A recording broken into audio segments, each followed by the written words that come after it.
Hello and welcome back to the Alternative podcast. This is episode number 29. Today we have a very special guest with us. We've got Mark, who is the founder of a podcast called My Family Thinks I'm Crazy. Now that should sum up a lot, but if you need more, then we're going to get Mark to introduce himself. So Mark, do you want to tell us a bit about you, your podcast, why you've set it up? Yeah, thanks for having me. Of course, my podcast name says it all. My family thinks I'm crazy, and they've thought that for a while. You know, it wasn't just the podcast that got them thinking that, although that was sort of a part of where the inspiration came from. I'm also the founder of a podcast cooperative called Alt Media United. It's a free website where we host podcasts and help people, find their audience. There's dozens of people listening to podcasts these days, and I figured why not make a website that, well, quite frankly, isn't censoring the crap out of us, right? Like, let's put a website out there where people can find podcasts like mine and the kinds that I know you create and the kinds that this audience listens to. Let's put them in one place, because Apple and Spotify, they're not ever going to make a conspiracy genre or an alternative genre in their app. So let's do it ourselves. And then on top of that, I work with a podcast called Tinfoil Hat. And that was kind of where my family thought I was crazy, because amidst all the chaos that happened in 2020, I told them I was quitting my job to work for some guy who lived on the other side of the world, the other side of the continent here in the US. I'm on the East Coast, Sam's all the way on the West Coast, and I'm like, oh yeah, I'm going to quit my job as a delivery guy to work for this comedian. And my parents are like, what is wrong with you? Like, are you losing your mind? And as I was driving home that day, I'm like, oh, my family thinks I'm crazy. This is it. This is the realization I had. And I thought, what better, phrase for a podcast title than that? And that's where that was born. And truthfully, I've been interested in this kind of stuff since a very young age. It's just a matter of having the time and the energy to sort of sort through it. And as I got older, I found that time and that energy. And yeah, I've just been kind of taken in through all these different subjects, history, science, all these different weird fringes of both subjects. And eventually I came to find that I hadn't examined where I am, my own backyard, enough. So recently, I've been spending more time looking around where I live and trying to find the conspiracies that are close to home. And that's actually kind of where it all started. I just put it on the back burner, 10 years ago when I was in community college, a community college aptly titled the Gateway Community College. I went through a gateway and found myself on the other side of this sort of uncanny valley between, the average person and what they hold to be true and what's actually going on. And, Skull and Bones and Yale University and Geronimo and all these sort of events started lining up on this timeline. And I realized, whoa, this is a whole history that I haven't been shown. This is a whole saga that we weren't privy to in school. Why? Why did they keep this from us? What are they hiding? And that's just been endlessly curious and fascinating, and trying to dig up stuff that hasn't already been dug up, and add maybe some new information to this whole really this mystery that is what's going on at Yale University with Skull and Bones. Is it simply just privilege? Is it simply just elitism? Or is there something more sinister, something more supernatural going on at this school? What is this? What's going on at Yale with Skull and Bone? Well, for folks who aren't familiar with American politics, we've had 3 presidents in office who were once members of this group, Skull and Bones. President Bush actually ran against another Skull and Bones member, John Kerry, during the 2004 presidential election, which is when a lot of this kind of came to the light, and people were asking themselves, how is this fair? How is this constitutional that two men who have sworn a secret oath, could go and run for president? These men, they're not, they're holding this secret oath above their presidential oath, and I mean, concretely so. George Bush, while he was in office, he never, even acknowledged anything going on with Skull and Bones, let alone talked about it. So, yeah, I think there's something really dangerous going on there. And the average person might look at it and say, well, that's how wealth and power are organized. People who are wealthy get more privilege, they get more opportunities, they get to afford to go to the best and the brightest and be in the best places to learn. And I found just from being a resident in New Haven that it's really not the case. It seems more like these people are simply kind of getting a stamp on their pass through life. They're not actually putting in any hard work. They're just doing sort of what society has deemed appropriate, and with very minimal effort. And then again, with minimal effort, making their way to some influential position within the economy, within the world markets, within politics, within numbers of different industries. You find these people taking leadership positions, and for what? It's to keep the power within a certain group of people. Ultimately, that's speculative. It doesn't start with just me. There are others who have speculated this, but yeah, I concur. Who founded the Skull and Bones? So Skull and Bones was founded in 1832. There were two gentlemen named William Huntington Russell and Alphonso Taft. Alphonso Taft is the grandfather of President Taft, who went on a few decades later to become president. He also was a Supreme Court judge, Alphonso Taft. Now, William Huntington Russell, he founded one of the first National Guards in the United States, and his family is very wealthy. But both of these men were inspired by some things that they learned at the University of Berlin one summer between their junior and senior years of college. They came back and they started this Skull and Bones, allegedly another chapter of something that they were a part of in Germany. And that's where it all began in 1832. Now, at the time, these sort of college groups were not unpopular. It was the way things operated. You went to college, you joined a social club based on your interests, and those social clubs kind of helped you get a career or network to really become something of yourself after college. And during the 1800s, the early 1800s, there was a man named William Morgan who wrote a book exposing some rituals from the Freemasons, and the Freemasons killed him. When this was discovered, the whole nation panicked, and they said, we can't trust these Freemasons. They're willing to break the law and kill people to keep their secrets. So, people freaked out, and naturally there were politicians who came about that said, oh, well, we're not going to have Freemasons in office anymore. Vote for us, right?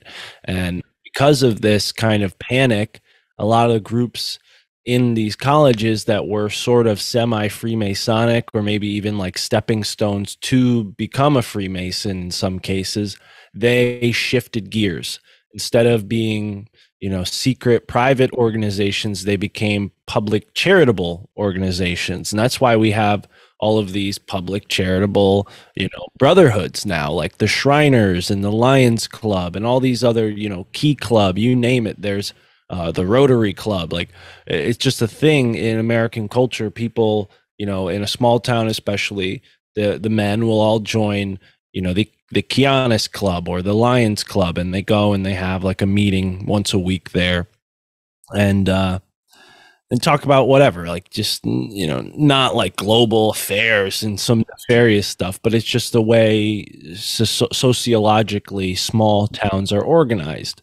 Well, in the 1830s, when all of this became kind of dodgy and suspicious, some groups, like I said, went public, but groups like Skull and Bones went even more private. They were like, okay, we're not even going to advertise. We're just going to secretly initiate people to join. 15 people per year. They have to be Yale juniors. At first, they were only men, only white, which for the most part in the 1800s, that's the only people that were going to Yale and Harvard back then. It's just the way the country was back then. But, when you ask, like, well, what is Skull and Bones? Who founded it? Who are these guys? Really, their power and their sort of impetus comes from their connections to the opium trafficking networks that were a part of British, Chinese, and Dutch history. Very much a part of those three nations' history, probably others as well. But when it comes to William Huntington Russell, his cousin, Samuel Russell, was the premier opium smuggler at that time. And some people might suggest or argue that these men, with their influence from these sort of powerful positions that they got themselves in through their prowess in school, were able to then create the environment for a black market of drugs to be sold to the immigrants here in the United States. Because you got to keep in mind, in the 1800s, the immigrants were, for the most part, Irish, Chinese, Italian. There's probably others. And then the Native Americans were also a big part of this time period as well, being kind of pushed off of the frontier, being, war waged against them, not just physically, but with psychological weapons like alcohol. So, I think the same thing was being done, and this is proven with the Opium Wars. They did this to the Chinese, where they flooded the culture with opium and, effectively kneecapped a fighting force. And I don't think China to this day has forgiven England and the West for that. It seems like, I've heard some people say that the fentanyl stuff is like a retaliation from what happened all the way back then in the Opium Wars. So, this kind of stuff has been going on for quite a while. The connections are obvious. When you look at a guy like George H.W. Bush, who was Skull and Bones, he was also the ambassador to China at some point in his political career. Why? Why is a guy from New England who pretends to be a cowboy? I mean, you guys might not be so familiar, but George W. Bush, his son, the big thing that, we're from Texas, we're cowboys. Meanwhile, they grew up in freaking Connecticut, which is where I'm from. There's no cowboys here. So yeah, they think that they're, like these, royalty, American royalty. That's essentially what these families have positioned themselves as, is American royalty.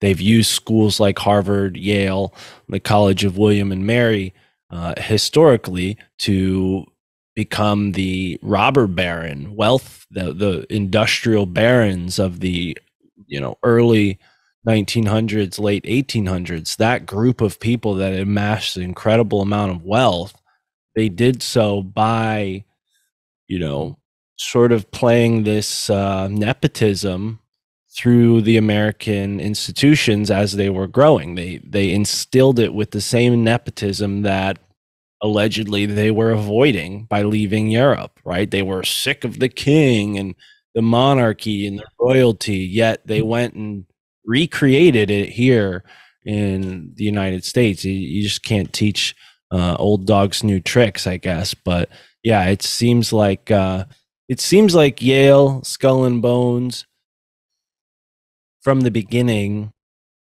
had an agenda to wield power and in a sort of clandestine way. The first spy in American history comes from New Haven, and that's no coincidence that Yale would find its way, to having this Skull and Bones group, and then 100 years after that, the CIA is founded. These are all sort of connected in this very loose way. But you guys love tangents, so hit me with some questions and we'll go down some tangents. That's what you've talked about, and where you mentioned the CIA being set up as a link to the Skull and Bones, something that happened further down the line. So all of these sort of big, powerful groups throughout the US, would you say the majority of them have some sort of connection with Skull and Bones? Now, when it comes to other groups, I think Skull and Bones, what they've done really well for themselves at is being like an infiltrator. So this isn't my personal research, but Anthony Sutton has some graphs in one of his books about Skull and Bones. And his opinion, his speculation is that Skull and Bones has infiltrated groups like the Bilderbergs, the WEF, Bohemian Grove, and on and on and on. CFR.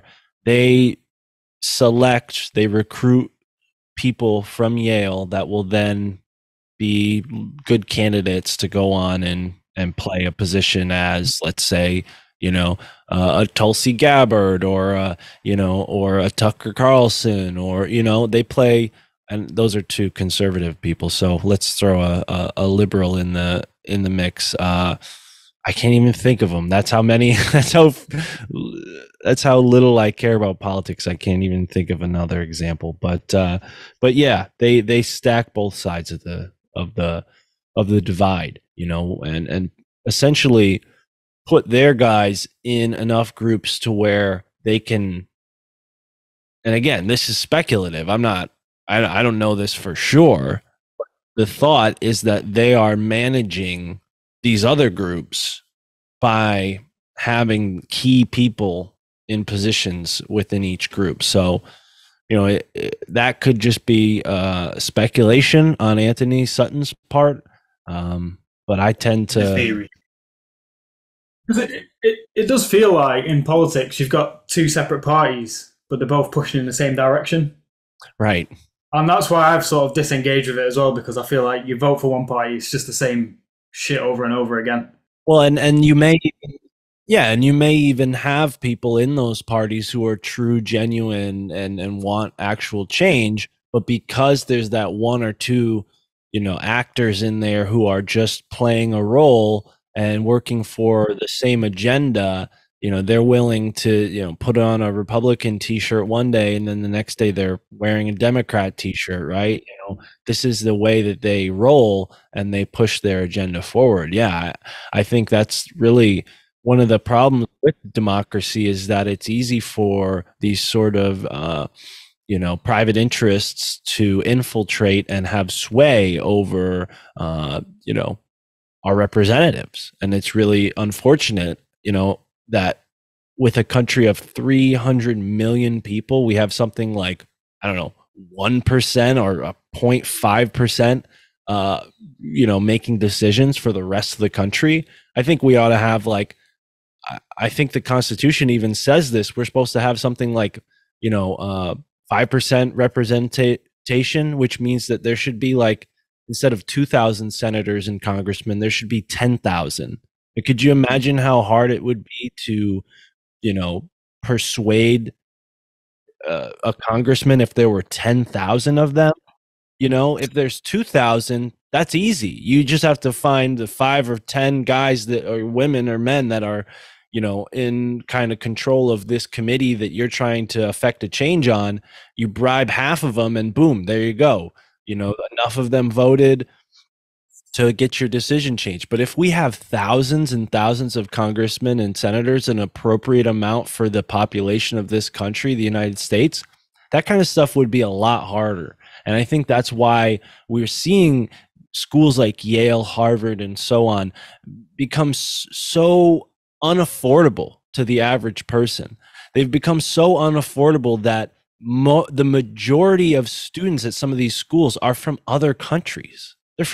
They're educating people from other countries, which I don't have a problem with that. The more the merrier. We should all treat each other equally and whatnot. But these are countries that, or these are colleges that existed prior to the United States. Harvard was founded in the 1600s. Yale was founded in 1701. You think those schools are loyal to the United States? I've questioned that, and I'm starting to think not. I don't think they are. I don't think they're loyal to the United States, and that's unfortunate because they're using the United States and have us bent over a barrel. I mean, Yale and Harvard, they don't even pay taxes because they're considered like religious schools. It's ridiculous. So these schools were initially founded by the European settlers that came over. Yeah, and they were American by then. Like the folks that started Harvard, I wouldn't consider them like European, because they left Europe. They didn't want to go back to Europe. But slowly but surely, Yale and Harvard, yeah, they kind of became what Oxford and Cambridge are. Obviously Oxford and Cambridge are much older and more prestigious, huge long histories there. But Yale and Harvard, yeah, they've kind of towed that line rather than distinguishing themselves as an American institution. I mean, even during the Revolutionary War, the British troops decided not to destroy Yale University. They could have. They were standing right there at the, in New Haven. There was a battle. They invaded New Haven. They killed some people, and they looked at Yale and they said, "No, this is too pretty. We'll just move on." This is too pretty. What kind of war general says, "No, this is too pretty"? That's ridiculous. To me, it seems like there was something going on there where they said, "No, this is a strategic importance. If we lose this Revolutionary War, we have allies at this school that can help us win the next war." And they tried to do that. It's called the War of 1812. The British came back. They were like, "We're going to fight you again." And now we're apparently allies with them. And I'm not saying, I'm anti-England or anything. I think England's a great country. I know you both are there right now, I'm pretty sure. So I'm not, no hate on England at all. But I think that people need to understand politically this time between the 1500s and the 1800s. We take for granted the history that we're given. So much happened that has been just kind of left to the side. They're like, yeah, that happened, but it didn't really affect anything else. I think that there's a lot of manipulation in the retelling of history, and I'd wonder even like what kind of disparities we'd see if we compared like an English history education to an American history education, and like what events you focus on in an English, school, let's say grades 1 through 12, right? Not college or anything like that, but grades 1 through 12, just the difference propagandically, psychologically, what they're talking about. I think there's a difference. I don't know because I haven't been across the Atlantic, but it definitely feels like there's some political there's political sort of hang-ups from that time period that are still affecting politics today. Things like land rights, things like sovereignty, and the treaties that were made with various Native American groups. All of these things have been swept under the rug because they don't want to deal with the truth, the repercussions of seeing these 100, 200-year-old crimes with a modern perspective. I think they want people to kind of forget that all that stuff happened. And it's like, no, we won those battles. Don't go back and rewrite the rules. The rules were the rules back then. That's how it was. We can't turn back and change the past, which I don't think that we should. But I do think that there's some things that need to be acknowledged and maybe. Well, there's a lot we can learn from history, right? Yeah, well, and especially, with the Native Americans. I mean, African Americans getting reparations. I don't personally agree with that. I know there was like this whole thing about that in San Francisco, but people from Native American tribes, if anybody in the United States deserves reparations, it's them. I mean, they to this day are still living under military oppression. Like, maybe people outside the United States don't know this, but Native Americans live on military bases. They don't get to like buy a house and, live their own life like normal people. They live on a military base, and they're provided housing, they're provided certain things, but a lot of times these neighborhoods that they live in are just shit, full of crime, full of alcohol, drugs. I mean, you look at like the Apaches, these people who were once, great. Like, they could survive in a desert. They could survive in a place where there's barely any food and thrive. And they've been taken off their ancestral land, and now they're just like dogs in a cage. I mean, it's really sad to think about, but it all started with New England. It all started with groups like Harvard and Yale, because the first Christian missionaries to sort of try to Christianize the Native Americans were from Yale University. They started a missionary school called the Stockbridge Missionary School in Massachusetts. And during the Revolutionary War, all the Native Americans who had joined their side and said, all right, we'll believe in the Bible, we'll do your thing, we'll live in your cities and do this thing. They all got turned into prisoners of war. So it's like, okay, we trusted you.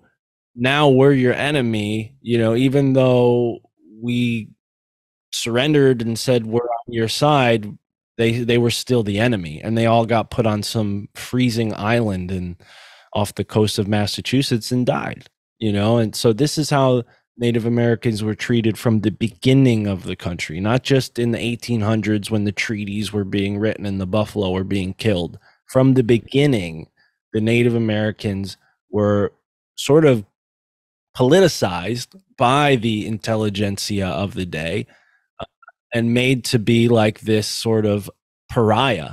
Like, oh, they don't believe in our God, so they're not worthy of this land. Let's kick them out. And if they convert to God, well, then they can stay. If they don't convert to the Bible and our ways, well, then they have to go. And this is this sort of, this is how America got started. The land of the free, home of the brave, land of religious freedom. And, the original inhabitants were all told, if you don't convert to Christianity, you're donezo. I mean, this is the kind of thing that we're not taught in school. It's because of groups like Skull and Bones, which standardized the education system about 110, 20 years ago, removed all the stuff that made them look bad, and left this propaganda for us to just sort of sift through and get confused on. I mean, a lot of our history that we're told about America revolves around battles and wars. And there's so much more than that. There is so much more than just battles and wars.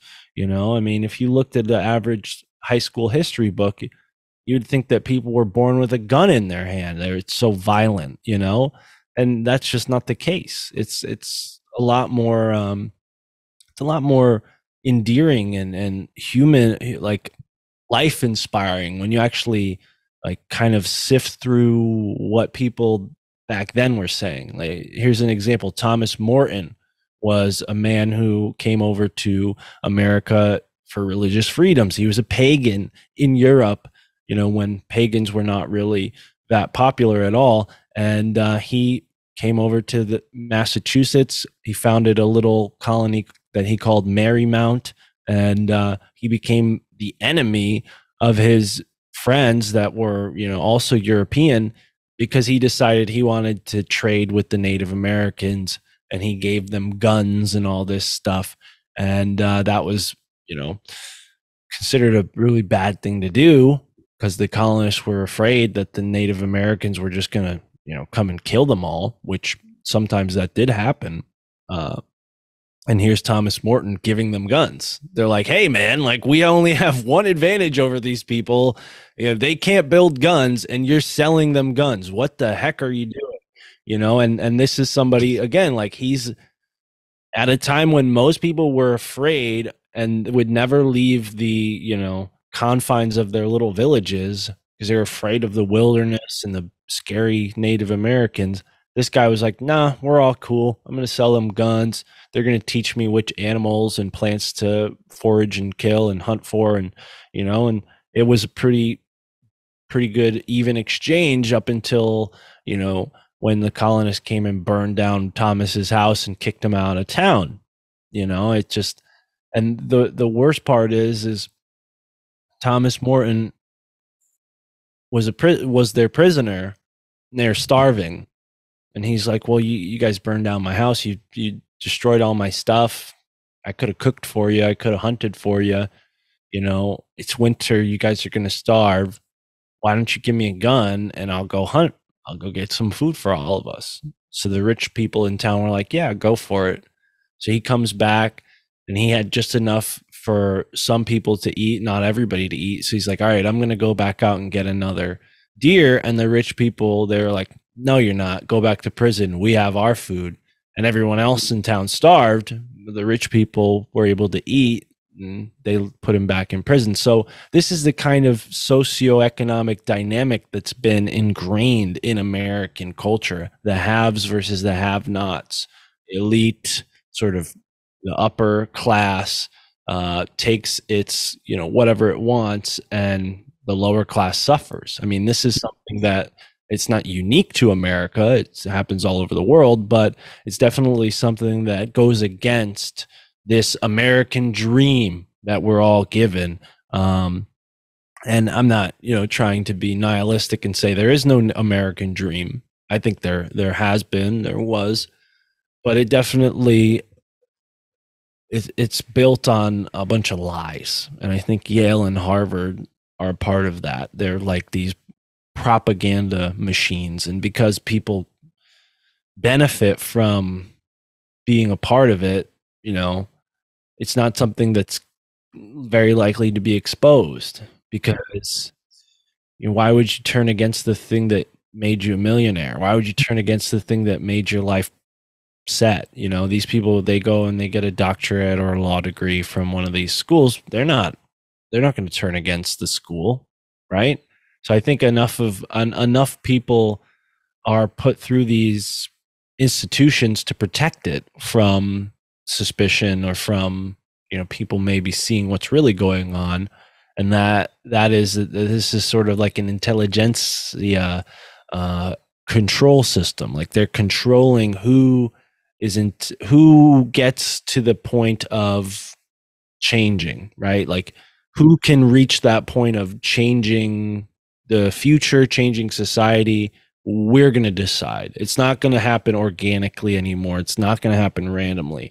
Colleges are meant to take those natural drivers of society and to sort of suspend them in this sort of artificial matrix, so that any innovation that happens for the system and not for humanity.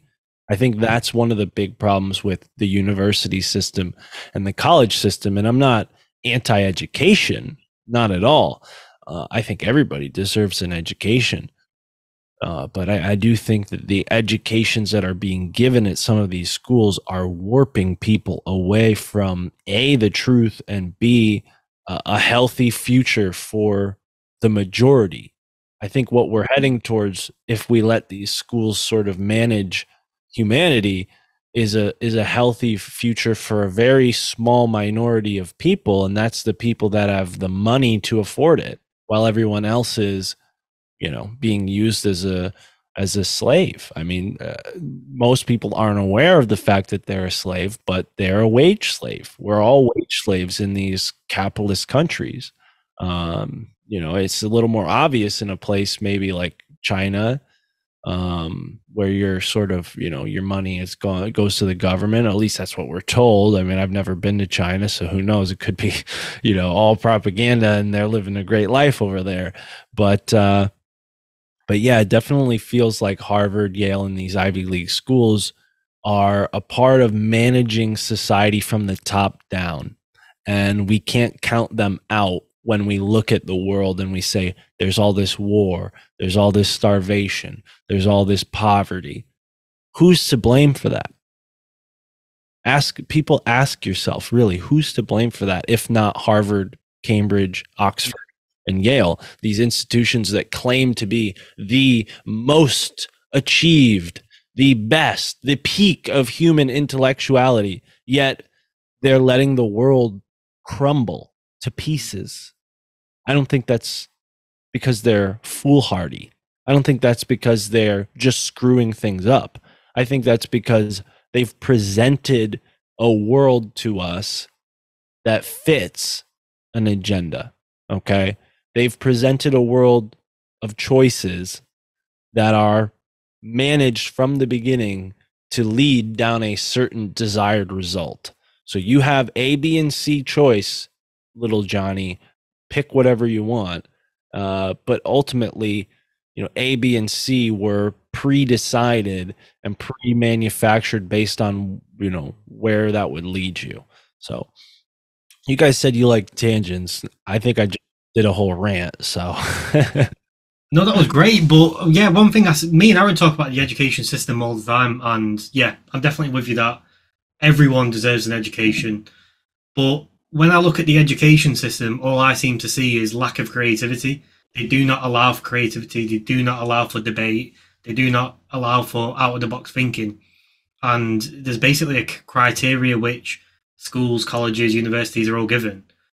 And even a lot of the professors that are in there don't understand that this criteria is to sort of shunt out any creativity or any creative thinking.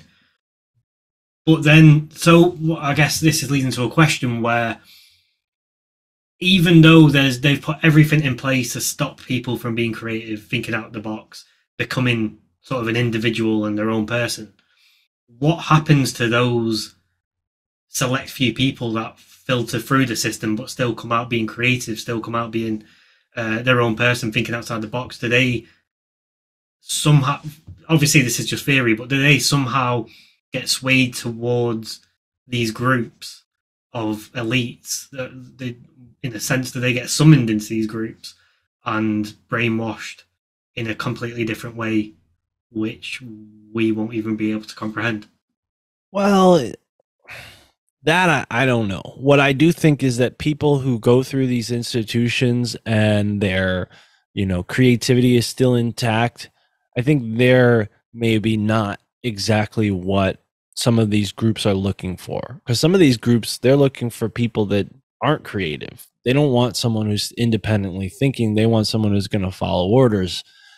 To your point, that's a big reason why our education seems to take that creativity potential away from us, because they don't want us to be thinking outside the box. They want us to just be in a box, working on a conveyor belt. You're just doing one task over and over again, right? I think that's kind of one model of education that certain countries have been given. But as far as like how these groups manage, who does what and how they control people, I think blackmail has a big part of it. And blackmail, obviously, we know, from the whole Epstein thing, can be kind of perverted and disgusting. But it can also be something as simple as like, hey, if you don't do A, B, and C, I'm going to make sure that you get an F on your next test. Or I'm going to make sure that your, next, car payment doesn't go through. Like, I think there are other more subtle ways that people get blackmailed by their superiors or by powerful people around them that aren't necessarily always like, oh, you did drugs and on a cruise ship with some underage women. Like that, I think does exist. I'm not denying it, but blackmail can be a lot more subtle than that. And even it could be implied. I think that's a big way that people are sort of led down a path that maybe doesn't match who they are on the inside, because they're sort of subtly being curtailed away from their true human desires through work and different influences. I think it's just the way our society has kind of been designed to take people's free will and marginalize it. Well, the way sort of we're being manipulated right now, this is outside of education, where we're being manipulated through. I'm going to use entertainment as the example. So when you're talking about blackmail, could be subtle. What I can see at the moment happening with companies such as Disney, Netflix, they're all financially backed by BlackRock, who are obviously trying to push their agenda out more and more. So yeah, from sort of backing up with what you're saying, they have a very simple proposition. If you don't push A, B, and C agenda out, then we won't financially back you, and your company will end up dissolving, or your organization will end up dissolving. And yeah, I think they can even do it like clandestinely, where maybe a company doesn't even understand why it's going out of business, but maybe they made a decision that went against a more powerful company 2 months ago, and now they're facing the consequences. I think, yeah, that's a big, and especially with the type of capitalism that we have. I mean, I'm not an economics major or anything, but, the way people are manipulated by shareholders, the way people are manipulated by boards and stockholders, I think there's a lot to really be, rethought when it comes to those like higher orders of the economy, and how there's this sort of trickle down effect of, well, if these companies are, preparing for, let's say, climate change, well, because those are the top 5 companies, every other company that wants to be as successful as them now has to follow that model. So it doesn't necessarily mean that, well, everybody got a shadowy call in the middle of the night and said, sorry, mate, you got to use carbon credits. No, I think maybe it's a little bit of like, people are just not thinking rationally or maybe about these things, and they just say, oh, well, big companies doing it, we want to be big, we got to do it too. Follow the leader, It's where greed takes over, right? Because these people in charge of these companies, the bottom line is they want profits, and they'll be pretty relentless to go after whatever they. Yeah, I've worked for small companies before, and they're not owned by they've got BlackRock don't have any shareholdings in them or anything, so there's no agenda being pushed on them. But they're seeing big companies do these like green initiatives and things like that, so they're sort of just copying what the big companies do to make themselves look like a big company. Exactly. Yeah, and I think that's a way that this sort of system manages its influence in a subtle way, where they're able to sort of stack the cards in their favor for long enough to where people just think, oh, well, that's who's successful, that's who's wealthy. They don't necessarily think, oh, these people have been sort of given an easy road to that success, or maybe this success was manufactured in some way. I don't think people necessarily instinctually think of that, because there's this other kind of idea in America that, well, everybody's sort of self-made. Oh, well, he's just a hard worker like me. That billionaire, he made that money himself, or his father did, or his grandfather did, and it was all through hard work. There's this sort of misnomer in America that wealth is like a positive attribute, which it could be. I mean, obviously it helps your life, but I think that a lot of the nepotism is taken for granted, and these nepotistic sort of ideals work themselves synergistically. Like, what's good for one nepotist is good for another, and they can sort of work in a network even though they may not be related at all, and probably even to each other's detriment, because I think, there's not enough room on the top, or whatever the saying is, right? So, a lot of these powerful families, they end up using each other and then compromising each other, or, throwing one of another under the bus to get ahead. And I think that's a big dynamic with these groups as well. And the way Skull and Bones has avoided maybe succumbing to this sort of group versus group warfare that goes on, these sort of battles between secret societies or secret groups, it's because they're, for them, like, to understand Skull and Bones, you got to understand the life of a college student, right? I mean, you guys, I assume if you haven't been to college, you know what college is like. Senior year, most time people are probably like phoning it in, right? You're nearly done. You're on your way out. Senior year might be tough. You might have some tough tests, but for the most part, it's a pretty easy year compared to your other years. Well, this is the only time that someone can be a part of Skull and Bones is during their senior year. They get initiated during their junior year.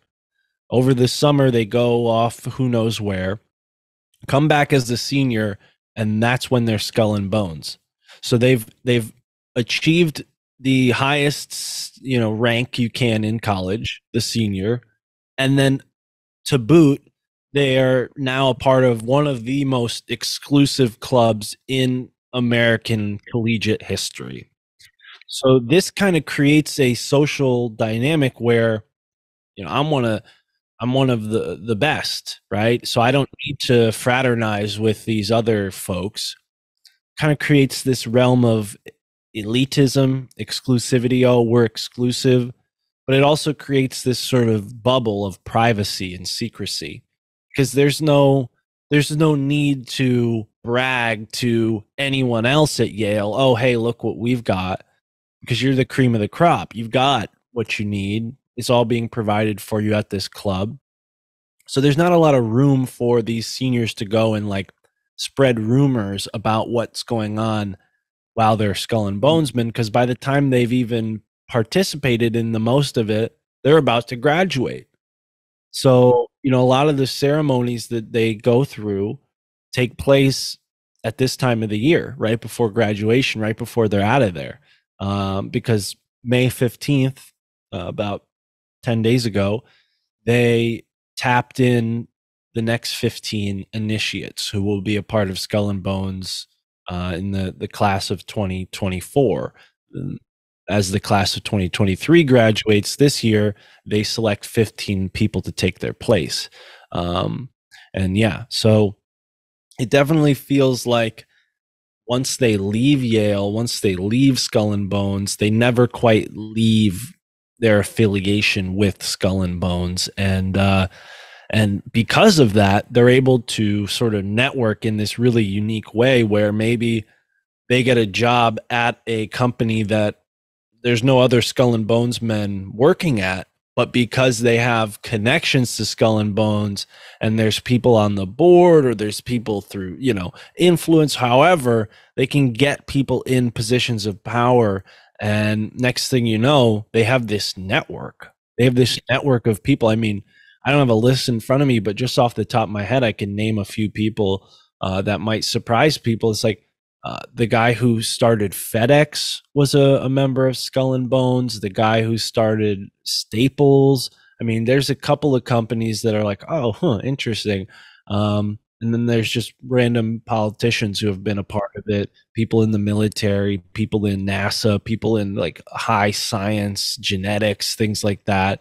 And then, there's artists and media personalities and just kind of maybe journalists and authors who have been a part of it. So it's not all, BlackRock CEOs. They kind of spread themselves out and get like a good swath of people. And I think it's all strategy, and it's not about, having the most prestigious club at any college. It's about creating a power network after college. That's what really Skull and Bones is about. I mean, sure, there's a lot that goes on while they're at Yale to be initiated into Skull and Bones and all the ceremonies that go with being a part of Skull and Bones. But I really don't think any of that's as interesting or worth mentioning as what they do after Yale.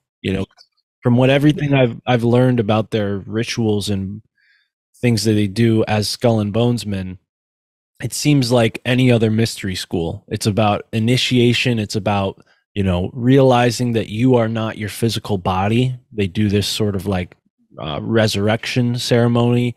And this is something that many cultures have done. You essentially just fake a person's death convince them that they're about to die, and then, show them that they're still alive. And it creates this sort of near-death experience, life-changing event that can end up bonding someone really tightly to the people that they experience that with. That's why indigenous tribes would do this kind of thing to, strengthen the bonds within the community. They would kind of scare the crap out of the adolescent males and make them tough, show them, hey, you didn't die from this scary monster thing attacking you. So you can fight a lion, you can fight a cheetah, you can fight a hyena. Right? This is how some indigenous tribes still operate to this day, using these rites of initiation. Skull and Bones is no different. They're just using it for a different purpose. They're using it to have incredible economic sway and power. What's the criteria they use to select the next set of Skull and Bones? So, like I said earlier, it used to be mostly people from certain families. There's a sort of what we call in the States white Anglo-Saxon Protestant. Like that's a term for a certain group of people. Those families traditionally were a part of Yale and Harvard's history. And, a lot of those people became like presidents, governors, landowners, company owners. Now, since the social cultural changes in the 60s, there aren't any racial barriers to being a part of Skull and Bones. There aren't any gender barriers. So that, you can join Skull and Bones from pretty much any walk of life, as long as you're a Yale student, which is great. I think, why not? But it is interesting. Like now it seems like they're selecting, maybe like some Dubai millionaire's son, or maybe like a Chinese, like a kid from China whose father works in the Chinese Navy. Like they're selecting students like this now, rather than maybe in the 1900s, early 1900s, they'd have like a guy whose son was a part of the Goodyear family, tire company, or they'd have a guy whose family fought in the Revolutionary War. Like it's very much selected on lineage. But now that the sort of racial and gender barriers have shifted for them, it seems like it's an international politics. Like you look at some of the names that they have listed as, who's been because you can find like who's been a part of Skull and Bones. Anthony Sutton published like a huge list of everybody who has been a part of it from like 1981 to 2012. So not the last 10 years, but up till then. And in like the early 2000s, it was people from all walks of life joining Skull and Bones. And I think it was mostly to create this political power, on an international scale. They want to be powerful. I suppose it sort of ties in with the rise of the internet, the rise of globalization. It all sort of works in tandem because they get more connected, or you start discovering more powerhouses around the world. And I think you mentioned it at the beginning, if they're all about infiltrating certain organizations, then they're going to infiltrate other countries sooner or later. Because it's, from what it sounds like, it's happening every year. They're summoning more people into it. It's a bit like a virus spreading, and they're just infiltrating all these different niches, all these different sort of tribal groups. Even Japan. I mean, it's funny. Like, there's a guy buried in New Haven. He's a Yale professor named Arthur Hadley Twining, and he spent some time in Japan, and now he's buried in a full samurai suit. And from what I've heard, there was some like propagandization that went on in that time period. These guys, British types, rich types, went over to Japan and convinced them to fight the Russians. It sort of got this whole wave of patriotism through Japan. And it was like this reimagining the samurai, because the samurai hadn't existed in Japan for like 400 years, up until when the British arrived and discovered Japan, as they like to say. The samurai culture was not alive. It was something from the past. And in order for Japan to be like an ally versus Russia, the Brits went there and kind of stirred things up and romanticized the samurai and said, like, you guys were once great warriors, go be that now against the Russians for us. And I think Yale was a part of that manipulation as well. You have this random Yale professor dressed in a full samurai outfit, and ever since then, Japan and New Haven have had this kind of sister city, and not obviously not Japan because it's not a city, but one of the cities in Japan, I don't remember the name, has like a sister relationship. I don't know if it's official, but with like Yale University specifically. And you'll see like, you know, people from Japan, people from China, very wealthy people from those countries in New Haven, you know. And I wonder, you know, do they select students who have family ties to maybe like powerful families over there in order to sort of bridge this gap between the East and the West, this sort of royal families? Because the West and the East have always traditionally had these royal families. I mean, many countries do, you know. I think a lot of them are kind of linked up through these secret organizations, the Saudis, the British, the Japanese, the Chinese. I think that there's this sort of government of elites, you know, that's managing the way the world works, for worse, maybe for better. I'm an optimist. I don't necessarily like to think that it's all evil, but when I see what I see happening with Skull and Bones, as much as I'd like to be optimistic, it just confirms what I've already suspected, that there's not good stuff going on with Skull and Bones, you know? Is there a reason why it's called Skull and Bones? Yeah, well, there's a couple of things with that. So, like I said, it was a second chapter. So some people think that that number that they use, 322, is like a calling card to the fact that they're the second chapter. So think about this: 322, founded in 1832. So we got that 32 in there plus a 2, 322. I guess Anthony Sutton's analysis was that maybe that means in 1832, this was the second chapter, right? So there's one interpretation.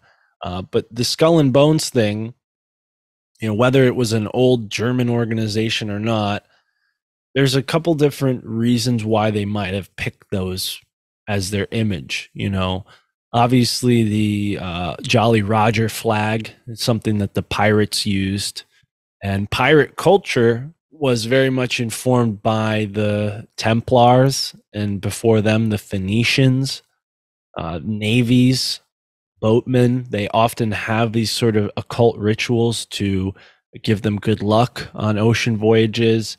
And if they're crossing the horse winds, there's something called the horse winds. I think they're in the Atlantic and the Indian Ocean. They would beat a dead horse on the ship. You ever heard the phrase beating a dead horse? That's where that comes from. They would literally have a dead horse on the ship, and all the sailors would line up and beat it in order to give themselves good luck while passing through this one part of the ocean. It sounds ridiculous, but this is the kind of stuff that was going on. And in England, actually, the graves and the burial grounds, there would be men that worked there called the bonesmen. What they would do with bones, well, the further back you go, you know, people had all sorts of beliefs about bones. Some people believed that bones could be like a talisman. You know, sometimes people would take bones and they would use them as instruments, maybe carve them into different things. And, you know, I'm sure there were reasons that wealthy people would want their deceased relatives to be safe and sound in their, you know, resting place underground. So there are these men that would work the graveyards called bonesmen. And the Skull and Bones fraternity at Yale University existed at a time when it wasn't legal to go and dig up bodies. But in the 1800s, they were already well aware of anatomy. They were trying to study anatomy, and they wanted to know as much as they can about the human body. So they thought, well, we need dead people to dig up and cut up and look at their organs and stuff. And my suspicion is that they would recruit young men from college to go do this because it was a medical school. Harvard was, so was Yale.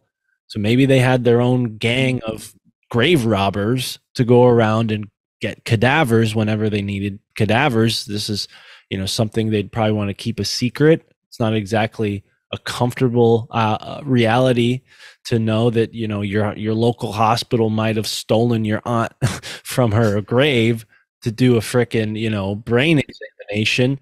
I didn't give them permission to do that, right? So that's partly why I think Skull and Bones has this sort of morose implication. There's also the thought that, like I was saying earlier, it goes back to the Templars. The skull and the femur bones, were sort of like battle trophies. If you killed someone in battle, you would take their femur bones and their head from them so that in the afterlife they wouldn't be able to find their way home or whatever, right? They don't have a head, they can't walk. So, and there's also the thought that maybe they use these skulls for divination. So they would like drink out of them like cups, or even like have a skull and meditate with it, like stare into the eyes of the skull. And so there's all sorts of weird like tangents I've gone down trying to explain Skull and Bones and why it's called Skull and Bones, why they have skulls in their basement. There's tons of options. I haven't decided on any. I haven't found one that's more, correct than any other. I mean, how could we know if it's correct? I mean, I've never been in the tomb, but they call it a tomb. So, they call their headquarters a tomb. So if that's any indication of, what they have in there. But yeah, Skull and Bones, they're a German organization from the beginning. So there's a whole other conversation there too with this German form of magic called Teutonic magic. Oh, I've heard of this. Yeah, the Teutonic Knights and the Teutonic magic. There's sort of like German, because Germany has only been around like less than the United States. Germany's younger than the United States, actually. They used to be like Prussia and, I forget what the proper term. Oh, Bohemia was one of the places there too. There was all these, kings and queens and stuff in Germany. And it was kind of interesting, like that around the same time that this group of Germans, like they kind of got ixnayed from the Vatican and the Catholic Church. And they were like, all right, well, we're just going to do our own thing now. And after that, you see these like German groups popping up everywhere and doing really weird stuff. So I'm not completely like at the end of this rabbit hole yet enough to have like a definitive conclusion. But I do think that the royalty, the monarchy in Germany hasn't stopped. Like the same way that the English monarchy has kept going and, the Queen died and now they have King Charles or whoever, right? I think the Germany has a similar situation going on with Bohemia and like those old vassal states that had kings and queens, and they all kind of fell to the wayside after the world wars. But I don't think that they disappeared. I think they just went underground, and now they're doing some sort of, I mean, they're probably the ones that like the CFR and the WEF answer to, the Bilderberg groups. Like those are the people behind those groups, I think. And they've started chapters of secret societies like Skull and Bones in order to influence politics abroad. I think I'm 75% sure about this. The British royal family has some German royal family blood in it. Oh yeah, absolutely. That's even like proven through their name. The I forget, Windsor. Yeah, the Windsor, and there was like I think in Germany there was something like the Hauska Castle, and the Windsor family was a part of that traditionally. So yeah, and the Bush family is related to that as well. So like think about that. At the same time that the Windsor family was in control of England, the Bush family was in control of the United States, and we went to war in Iraq against the Middle East, like a place that's ancient.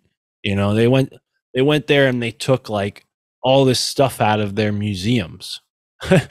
Why? You know, like they weren't there just to kill, you know, I forget his name. I was going to say Bin Laden, but Hussein. Thank you. They weren't there just to take Hussein off the throne. They were Do you there. know much about this? Because I've heard that they went there because of a certain technology that they had, which Well, there's some thought that there was like a Stargate portal underneath the Baghdad Museum, and I don't know enough to corroborate that. Maybe it sounds to me like something the military threw out there to like a controlled hangout, like to get people off away from the truth, because there were some really fishy things about what they did at that museum. And I think the way that they control people from looking into that is by giving like a very sci-fi explanation so that the average person hears Stargate and they think, oh, that's nonsense. No need to look further. yeah, crazy talk.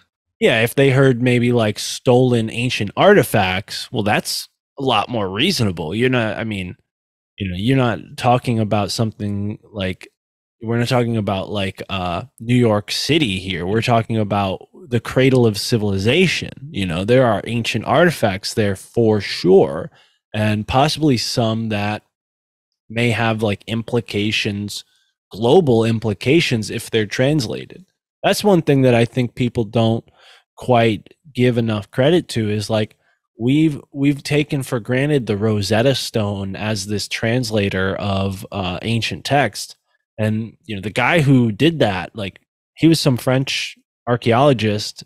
I'm pretty sure he was working for Napoleon Bonaparte. Like I don't know if he's the most trustworthy guy, and we've been taking all of our translations of ancient texts from that point on as his translation or based on his translation. So I'm no scholar to be able to like point out the intricacies there, but I do think that it's very easy for like a government to go in and say, oh no, we were just looking for a Stargate that didn't end up being there. And in reality, they're, covering up maybe some information that politically would compromise the integrity of like, I don't know, the Constitution or maybe one of these governments in Europe. I mean, if you think about the American colonies and how they took the land here, it was unjust. It was unlawful.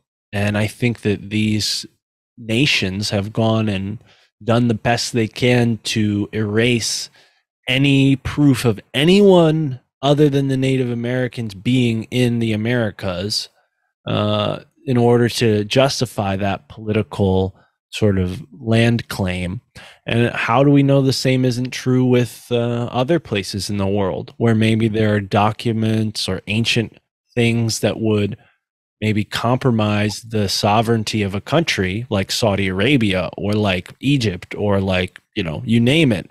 Maybe Iraq say had like a tablet that said, okay, everything within this boundary is ours, right? And that's what they wanted to destroy, right? It's the same reason why China goes and builds artificial islands in the South Pacific Sea so that they can expand their border. I think that's a lot of what goes on in these conflicts is like land. It's the most valuable resource in the world is land, because what do you find underneath it? You find oil, diamonds. I mean, what you name it, there are things under the ground that are worth tremendous amounts of money. People are fighting over land all the time. I think ultimately, like, we don't have to go and like draw in these like crazy, not as probable scenarios to understand what's going on. Like the Stargate thing, I'm not opposed to the reality of a Stargate. If Stargates are real, great. I think that's fascinating. I'd like to learn more about it, but it also requires a lot of information that doesn't necessarily relate for that to be true, which is why it's a good psyop, because people will then go and they have to prove that stargates exist. They have to prove that, whereas if it's as simple as, no, the American military got paid to destroy some clay tablets because Egypt didn't want Iraq to have any sovereignty over the peninsula of Sinai, right? This part that's like super contested, that part right next to the Nile River. Maybe Iraq, in 5,000 years ago had like a city there and there was proof of it, and that could have politically changed something. And America's like, no, we'll go, give us $500,000. We'll go bust that tablet up, And I think, I honestly think that could be, behind a lot of our political, events, is like little secret sort of historical battles that we're not aware of because they haven't taught us the proper context in our history books. You think this is a reason why the likes of Graham Hancock gets discredited for his work, and people are so rigid and won't sort of look into any other alternative theories to the standard theory that's being taught to everybody? Yeah, absolutely. I mean, Graham, he's a fascinating guy. I think he's done a lot for archaeology. I don't necessarily go with the whole alien conversation. I'm interested. I don't negate it, but it's not, if I were Graham Hancock, it wouldn't be my immediate go-to. Although I'm not so familiar with Graham's work enough to say that he's always all alien, because he might believe that it were like more advanced humans in the past that were doing this kind of stuff. But I think that's ultimately what is going on, is they're trying to give us this idea that as human beings, we are the most advanced we've ever been. This is the peak. And because we're these, big apes who love to fucking fight, our progress has been war and boner pills, like that's the height of human achievement, is what we've achieved in 2023.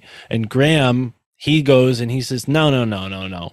We can't even build the pyramids today. We can't replicate Pumapunku today. We can't replicate the Bimini Wall today. So explain to me how people did this 500,000 years ago, or 20,000 years ago, or even 400 years ago.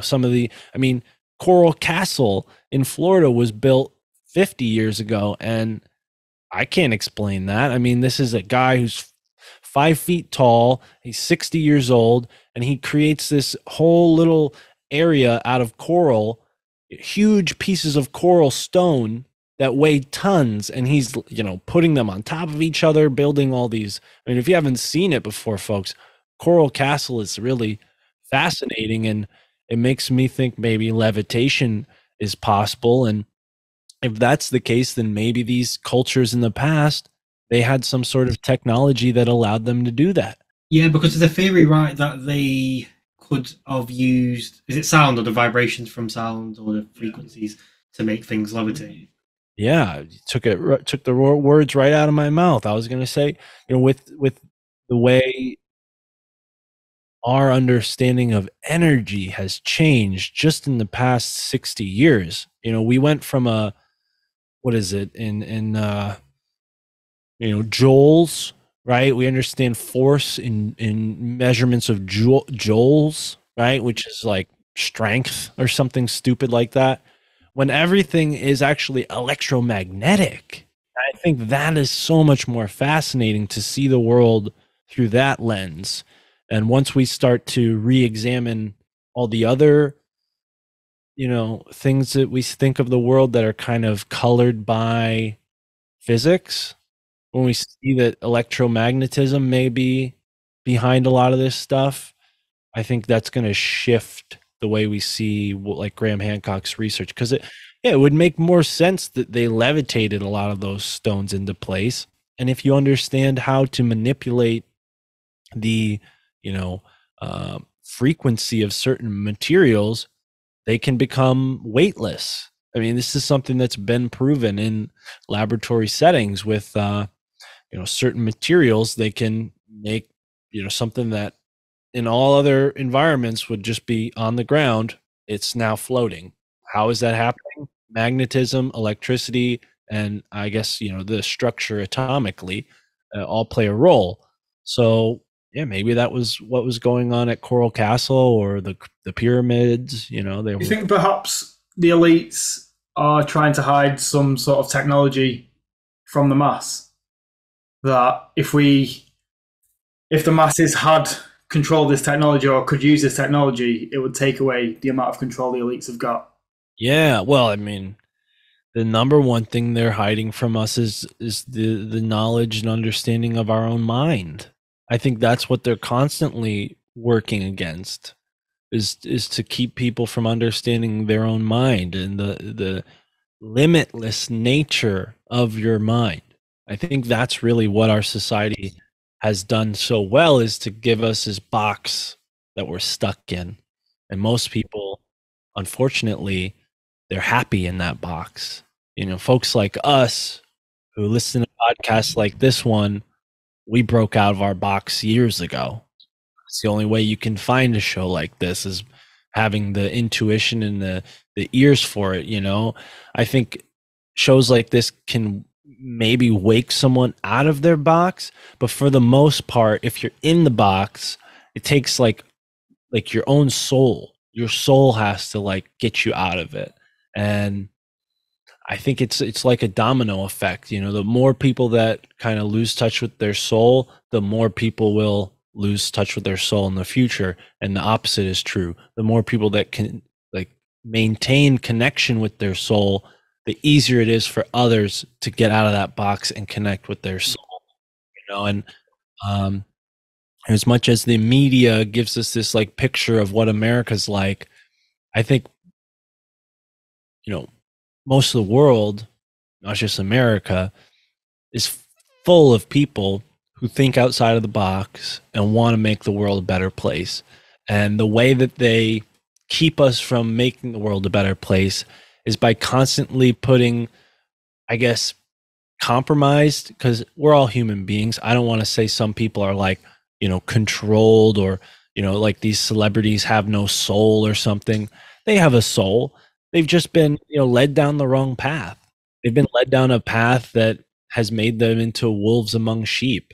Has made them, these sort of wolves in sheep's clothing, kind of using us for their benefit. And I think that if they had the awareness to see that transparently, they wouldn't want to do that anymore. Yeah, but you can't necessarily blame them, because they've just not been. They might have gone through their whole life without being exposed to the type of information we might have got exposed to, just off an off chance. Whilst we were 10, 11 years old, we might, on the off chance, have come across a video which didn't exactly, I wouldn't say it awakened us, but it might have just tempted our curiosity a little bit. And I think having something like that early on puts your mind in a completely different zone, where as you progress through life, you start questioning things, even if it's a little tiny bit to begin with. And then you'll start seeing things from a different angle. And as things roll out, as the elites start making the decisions that they're making, you start looking at the other side of it. But a lot of people don't look at the other side of it, and they go on, like we're talking about going on tangents, they go down a completely different tangent of fame is the way to go. And you can't blame them, because that's the way society's been built. That's the way the culture is set up, definitely in the Western world, that you need to be the predominant figure, and this is how you need to do it. And they give us these idols in order to, again, maintain this artificial control over society. If they can control what people are looking up to, they can mitigate, where society, what direction it's going. I think the biggest thing that they have going against them is the human ingenuity, this curiosity, this soul component that exists within all of us. Yes, they can dampen it. Yes, they can kind of make you forget that that is a part of you. But ultimately, every single human being has a soul. And when they're shown another soul, their soul lights up. When you're shown a person who's depressed, who's on, all sorts of pharmaceuticals, who's being, put on a stage to made to sing, and they're doing it well because they've done it a million times and they do it, with all their heart, but really there's something phony behind it because they've done it, 100 times in a month, and they're not doing it the same way they would if it was really coming from their soul. I think that over time has replaced what we used to know. Like in a small community, in a small town, let's say without television, without access to the rest of the world, there are people who naturally find a musical talent. There are people who naturally become the comedian of their little community. They make people laugh. They bring joy to people's day. We've manufactured and artificialized that by, creating these stages and lights and, all these big spectacles. And there's something very unhuman about that has a residual effect on the rest of us.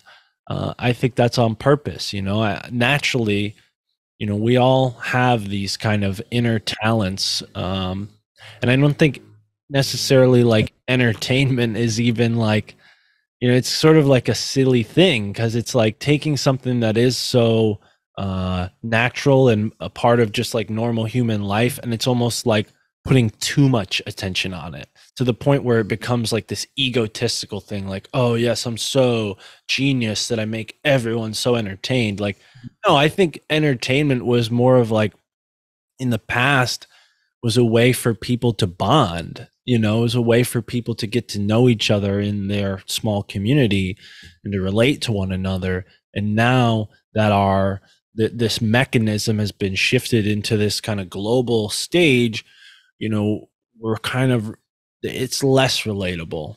I don't know, maybe that'll change and things will become more authentic, but we're definitely in like an inauthentic dichotomy right now as far as entertainment goes. Like, and that's why social media, podcasting, and like that kind of like person to person content is doing so much better now because it's the most authentic thing around. Person to person content, people making their own stuff on YouTube, on a podcast. This is becoming an extreme problem for the legacy media because they can't compete. They can't compete with the average person who, can come up with something interesting in 2 hours and publish it in the next hour.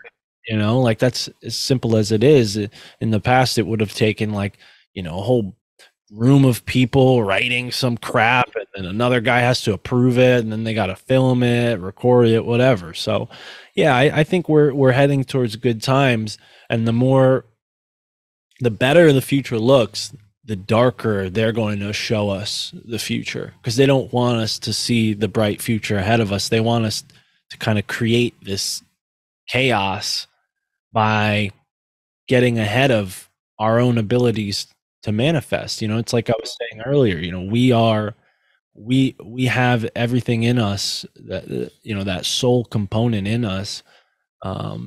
There's nothing that needs to be added to that. I think human beings are born perfect, and we've been kind of entrained by our society to devolve after birth. That might sound a little hippie, but it definitely feels that way. Yeah. I won't say it sounds hippie. To me, it sounds like, this might sound a bit, I don't know what you would call it, but it sounds like something I needed to hear right now, just because of the journey I've been on with Aaron, with the channel.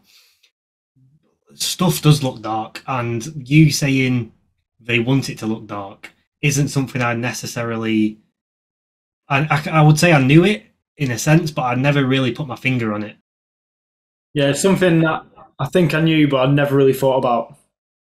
Once you said it, it sort of like hit the nail on the head. Thank you. So that definitely sparked something in me, because that's why things are looking cloudy, and it's not because things are cloudy, because they're not, because, like you said, authenticity is just around the corner and it is coming back. Well, and also, we have this incredible power as a collective consciousness on the planet to create and manifest a future that we want. And the way that they get ahead of that is by adding, negative potentialities to the mix. And that's what the news is all the time. The news is constant negative potentialities. Hey, this just happened.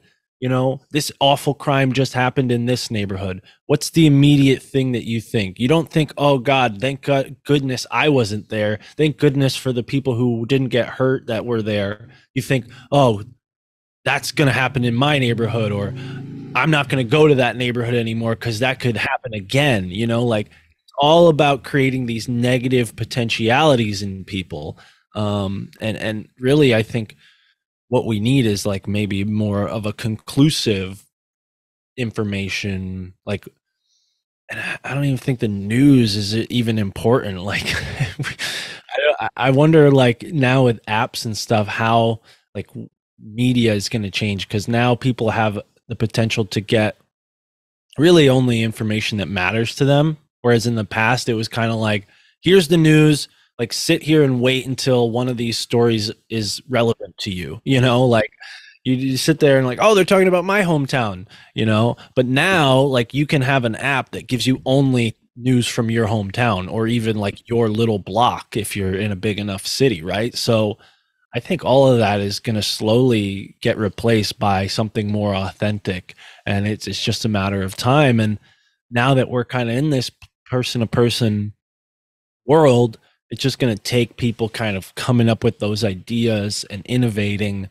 to create a more like human-oriented world. Because I think right now we're living in like a kind of government-oriented world, or group-oriented world.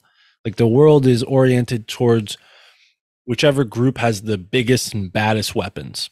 And the information age has to smash that, because like I can't shoot you right now. Like obviously I wouldn't want to. You guys are my friends, but like over the computer, I can't reach through and punch you. I mean, maybe if I was like digitally savvy, I could like hack you or something. But I think we're reaching a point where like those traditional means of coercion and force are just not going to apply as much, because we have this digital separation.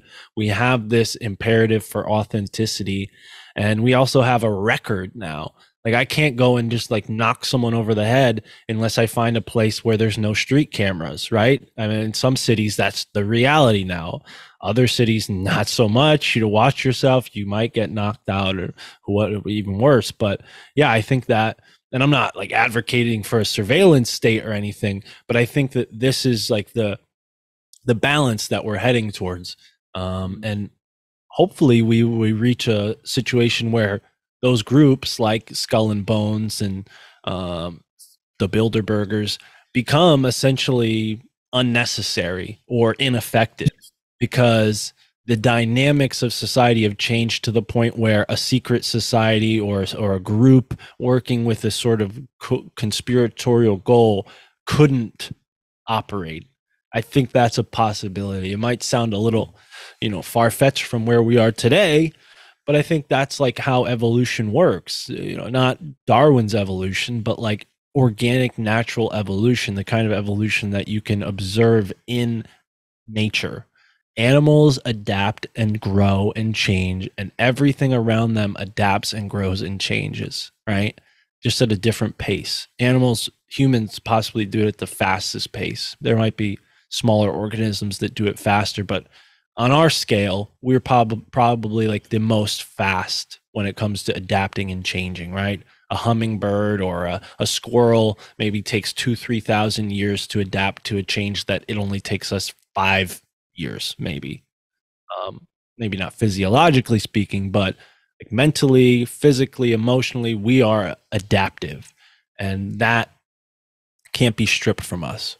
As much as we want to watch these like movies like The Matrix and all this stuff that shows us like an Orwellian sort of nightmarish future, I don't know if that's even possible, because every single person would have to co-sign that. in order for that kind of reality to be created. There will always be some tribe that doesn't play ball. There's always going to be some remote island where the news just didn't reach them. And I think that works to humanity's benefit. And it's kind of like the 99th monkey effect. They observed it in Japan, where the snow monkeys on one remote island learned about the hot springs.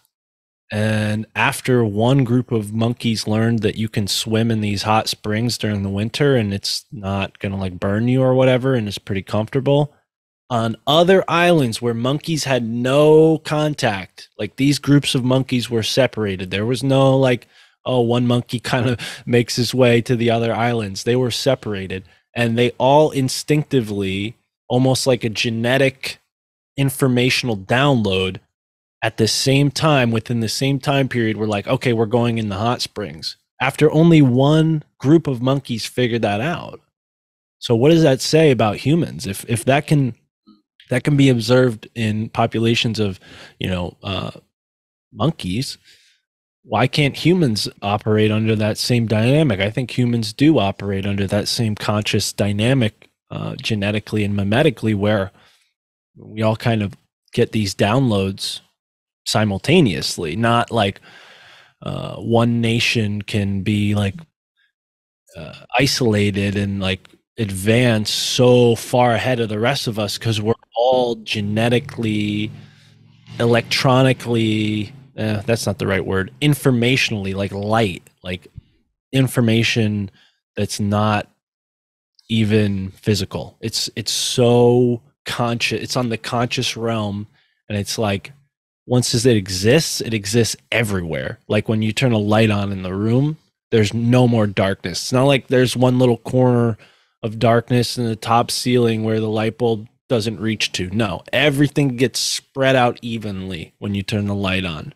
And it might be a little dark in some parts of the place, but it's an even spread. And I think that's how information works. And it's been demonstrated with that 99th monkey. I don't know if that was an experiment or it's just something scientists observed, but essentially a concept. I've got something that sprang to mind as you went through that really good theory. But so look at North Korea today. How long do you think that can last with the explanation that you just gave? How long before... Because there's only so long they can live like that, knowing that the rest of the world is sort of carrying on as normal. Yeah. How long could something like North Korea last, do you think? Well, I mean, think about it. The Korean War was a war between the United States and Korea, and it's never ended. It's still going on to this day. There's a demilitarization zone, the DMZ, that splits North Korea and South Korea. So I don't even think like that is necessarily North Korea's creation. I think that's more to blame like the United States and China for what's going on in Korea. Like you see basically like Chinese influenced North Korea versus the West influenced South Korea. And they're in like a stalemate where South Korea is clearly benefiting. Their economy is huge. Samsung, Toyota, right? Or some car companies, Hyundai probably. And what does North Korea create? It creates people who freaking run out of their country and like risk their whole life. Like that's their only export is like deranged citizens or estranged citizens, right? So yeah, I think that it's more or less like with that specific example, it's exactly to your point. Like it's inextricably tied to the rest of the world. Like North Korea could not exist the way it does without America and China and Russia and England all doing what they've done for the past 100 so years. I wonder how long that'll last too. But yeah, I've heard some people suggest that it's just a CIA operation, what's going down in North Korea. Like they've used that country as a sort of experiment to see how a totalitarian government affects humanity. And they've done these kind of things, on a small scale and on a large scale. Some people say China and the communist country or Republic of China is in the same way a sort of experiment. In Japan, they turned a former Toyota factory, a huge Toyota factory, into the first smart autonomous city. It's not finished yet, but there's another example of an experimental location where they're experimenting forms of government or forms of society organization. Yeah, I've heard China was used as an experiment, and because it's been so successful, that's why they want to start implementing certain things they've put in China into the West. Yeah, the smart cities. Yeah, I think America is an experiment of a different kind. Like the monarchies of Europe, I don't think ever really gave up their power. I think they've been in control very subtly for hundreds of years, and they just kind of divvy up parts of the world and say, okay, Spain, you're going to deal with like this part of South America and Mexico. Portugal, you're going to deal with this part of South America. Dutch, you're going to deal with the Africans here in this part of Africa. The Italians, you're going to deal with like the North Africans, and they just divvy it up, and now you have like Europe, which is like the brain of the world, controlling the various slices of the earth around it. And that's why you see the United Nations map with Europe and the Arctic Circle at the center of the map. Flat earthers will say, oh, that's because they're acknowledging the flat earth. And I'm thinking maybe, but really it's just that's their point of view. It's a Eurocentric dominated world. And if you look at the map from Europe at the top, that's what it looks like, right? It looks like the map that the UN uses, the United Nations. Why would the United Nations go with a Eurocentric map? Well, because they're in control of the other nations. I mean, it's that simple. It's not some, Filipino guys that are controlling everything. It's not even the guys in Dubai who have enough money to potentially do that. It's the Europeans. And I wonder if maybe, like, again, Dubai isn't another one of these like experiments the same way North Korea is and these communist countries were. So I've got a question around basically Germany in a sense. Me and Aaron discussed on the podcast, I think Aaron brought it up in one of our pods, that Hitler, when he was running Nazi Germany, or was it before, he had a woman from India working with him and teaching him some of the ways of ancient Hinduism. Do you know anything around that? Well, yeah, as a matter of fact, it's kind of it's an interesting story. So the English and most of the languages in the West are Indo-European in origin. So there's a sort of common ancestry between all of the ethnic groups that were born from Europe, India, and even parts of the Middle East. It's just one common sort of human group, right? A haplogroup or whatever they call it in anthropology. And the Germans knew this because that was around the same time this science was being developed. These things were being studied in Germany, where most of the universities, the big universities, were back then. And yeah, one thing that people don't really talk about with World War I is the German-India Hindu connection. Like Hindustan was fighting England. So was Germany. So Germany was like, hey, India, let's link up. I'm going to send you guns. You guys are going to keep Britain busy here while we're fighting them on the other battlefront, right? This is a war strategy.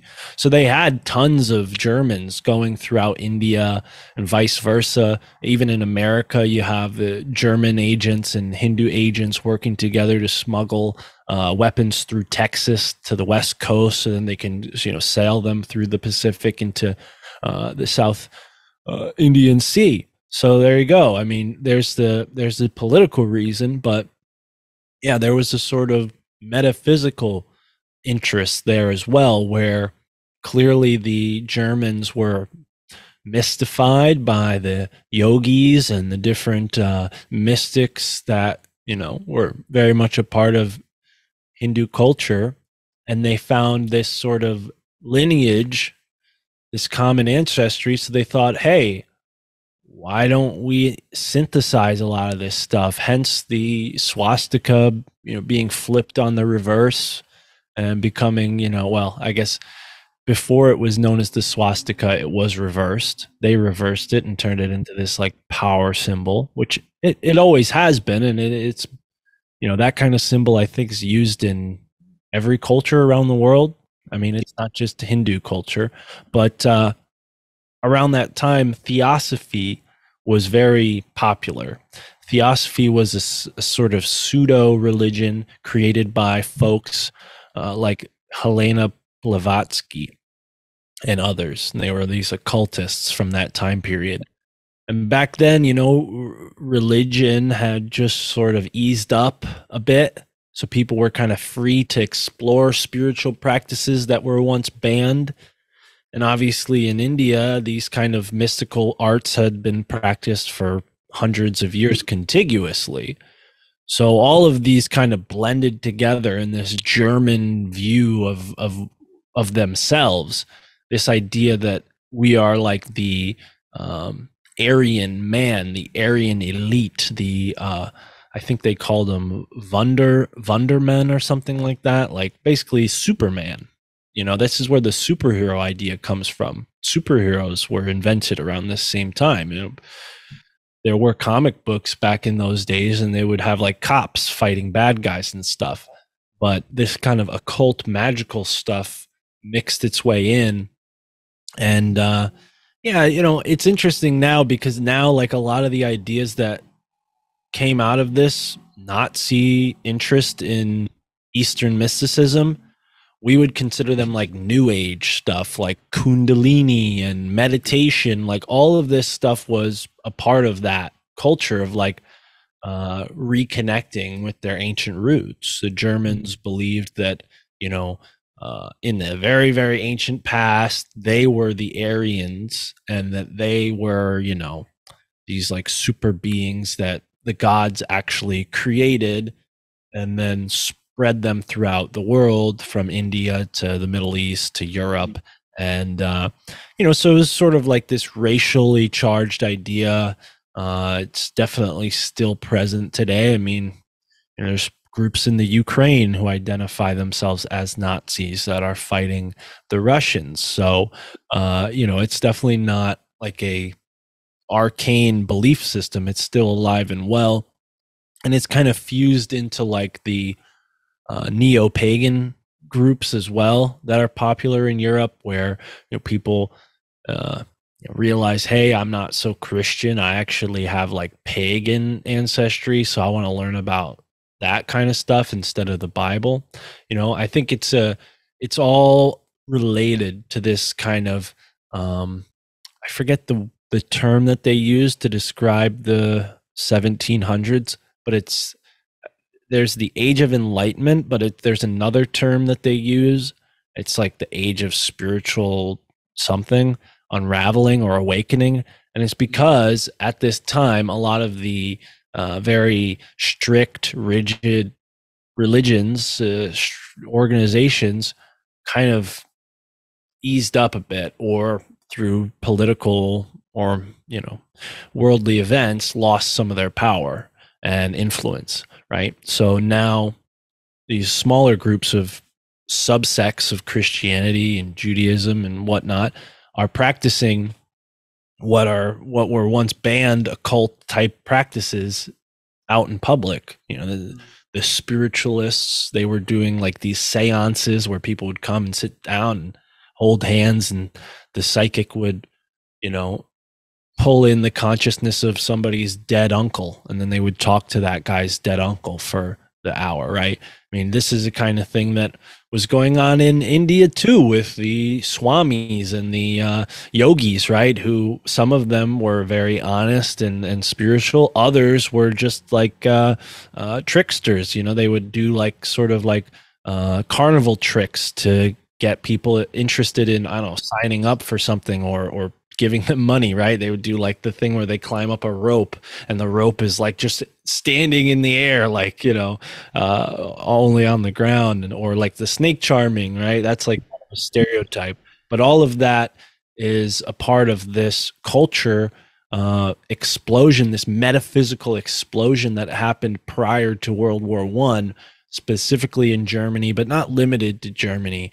And it developed this kind of really pervasive philosophy that Hitler used to his advantage, because for the 30, 40 years prior to Hitler kind of coming into power, the German people were all excited about this idea that, oh, we're the great Germans and we have this magical ability and we have this like ancient magical lineage. So it's essentially propaganda that they were all, you know, ingesting for multiple years before Hitler came along and just like put a spark to the dry kindling and said like, yes, you are great, be great, be great, you know, because World War One, they were all crippled. Their cities were bombed, destroyed, and here comes Hitler like, I'm gonna make this great again, like make Germany great again, right? Where have we heard that phrase used before? So yeah, I think it's a very complicated subject.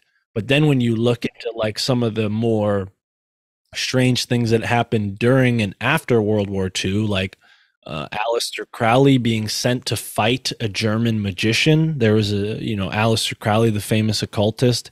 He was actually working for MI6, the British Special Forces, and they tricked one of Hitler's wizards, because Hitler had like professional magic wizards that he would use, to help him win battles. He sent one of them over to England to fight Aleister Crowley, and Crowley, he just set the guy up, and the Scotland police ended up arresting the wizard. Not so magical, but he like flew there, jumped out of a parachute with all these magical sigils on his jacket, and landed in Scotland ready to fight Aleister Crowley. And he lands in some field, and sirens and cops, and they all just grab him and throw him in jail. So we know that this kind of thing, like, not only happened, but it was taken seriously. It was taken seriously by Hitler. Like this, as awful and evil as he was a very impactful military leader, dare I say. He definitely affected the world's events. Some people think that he was propped up by money influences, the kinds that were circling Skull and Bones. So it all gets connected, like Skull and Bones, actually, the Yale University itself sent men, college-age men, to go fight in World War I, even though the United States was not participating at that time in World War I. The guys at Yale were so patriotic to the English cause that they, for fun, went over to Germany in planes and bombed people. I mean, could you imagine that? Like college students being like, yeah, hey, like, we're not soldiers, but we love this war so much, we're going to get into planes and go drop bombs on Iraq. Could you imagine if someone did that like today, or Afghanistan, right? If someone did that today, like, no way. These kids at school, they hate war. They're protesting war, even though the school they go to is getting money from these conflicts, right? So yeah, I mean, it's a whole flipped, inverted thing where you realize, like, oh, what I thought was one way is actually another, and all these people who think that this is that way, it's actually the other way, you know? And I think that's a big reason why this like entrainment on society is so effective, because it's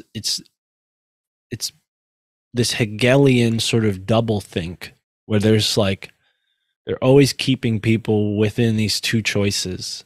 It's like this divisive strategy where if you give people two choices, they'll always team up against each other. You know, I don't know if that's an inevitability, logically speaking, but I think that that's what's playing out, and it's not organic. I think we saw that sort of exacerbated during the pandemic. Yeah. With the vaccine, yeah. Oh, We've seen that divide. I don't think I've seen a divide this big in my life. Well, during the COVID period.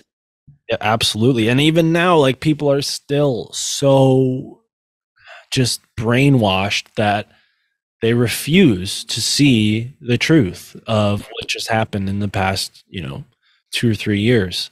I try to speak about it in veiled terms because I never know where your show's going to go. I don't want to get you guys flagged or anything if you do put your show on YouTube. But yeah, it's absolutely ridiculous to hear some of these people on the left and the way they're so confident about and so self-righteous about this, and they're utterly wrong. I mean, they're utterly wrong. I heard a woman trying to interview RFK, who, he's making a run for president. He's very anti-vax, and she didn't even let him talk. She basically you saw that too. She presupposed his answer and then debated him as if she had given him an opportunity to talk, which she didn't, and she didn't even let him, defend himself. And the poor guy obviously has issues with his voice, his voice box. So you're just going to talk over a guy, not give him a chance to interrupt or speak. The worrying thing about an interview like that is a lot of left-leaning people, especially, will take that as a successful interview. Right. And that's the scary part, is they look at that and they think, wow, that stupid old man, he couldn't win a debate against her. And it's like, debate? The poor guy just got yelled at for 10 minutes. He didn't even, his mic wasn't even on for half the time. They turned it off on him, it looked like, so.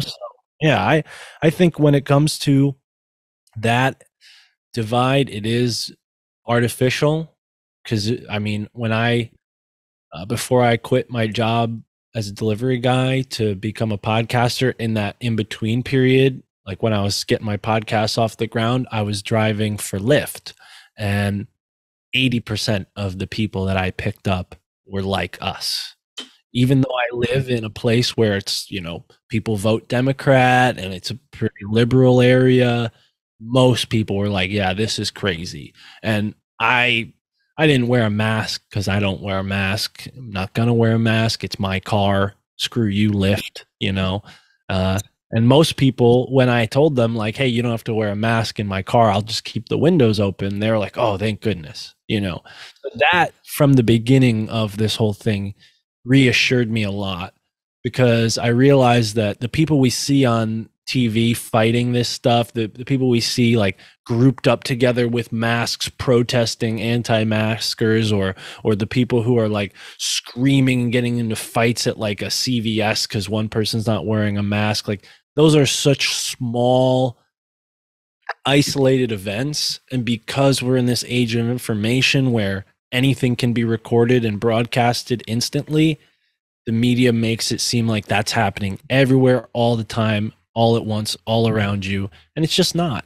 And it takes, maybe being a Lyft driver who's a little chatty to figure that out. I would just chat it up with the people in my car, and I realized like, oh, for the most part, we all kind of see the same thing. We're all just trying to get by. We're all humans with the same, 3 basic needs. We all want to have a relationship and find someone we love. It's really kind of beautifully simple when you look at it like that. And the media tries to complicate it so much. And like I said earlier, if we're going to head towards a more authentic person-to-person, peer-to-peer relationship with entertainment, I think that'll change too, because people will realize like, why was I being entertained? I have stuff do in my life, you know? Like what's the point of sitting around being entertained when I could like find much more fulfillment from being engaged with my community, accomplishing a goal, doing something for my family. And I think that's how people actually live in maybe more connected parts of the world where maybe the modernity hasn't taken over so much, you know, places where people still work to put food on their table every day, you know, with their hands. I think life's still like that there, which is reassuring, you know. But you know, these groups like Skull and Bones, they've modernized the world. To bring it back to where we started, like it was Yale University that first distilled rock oil to make petroleum.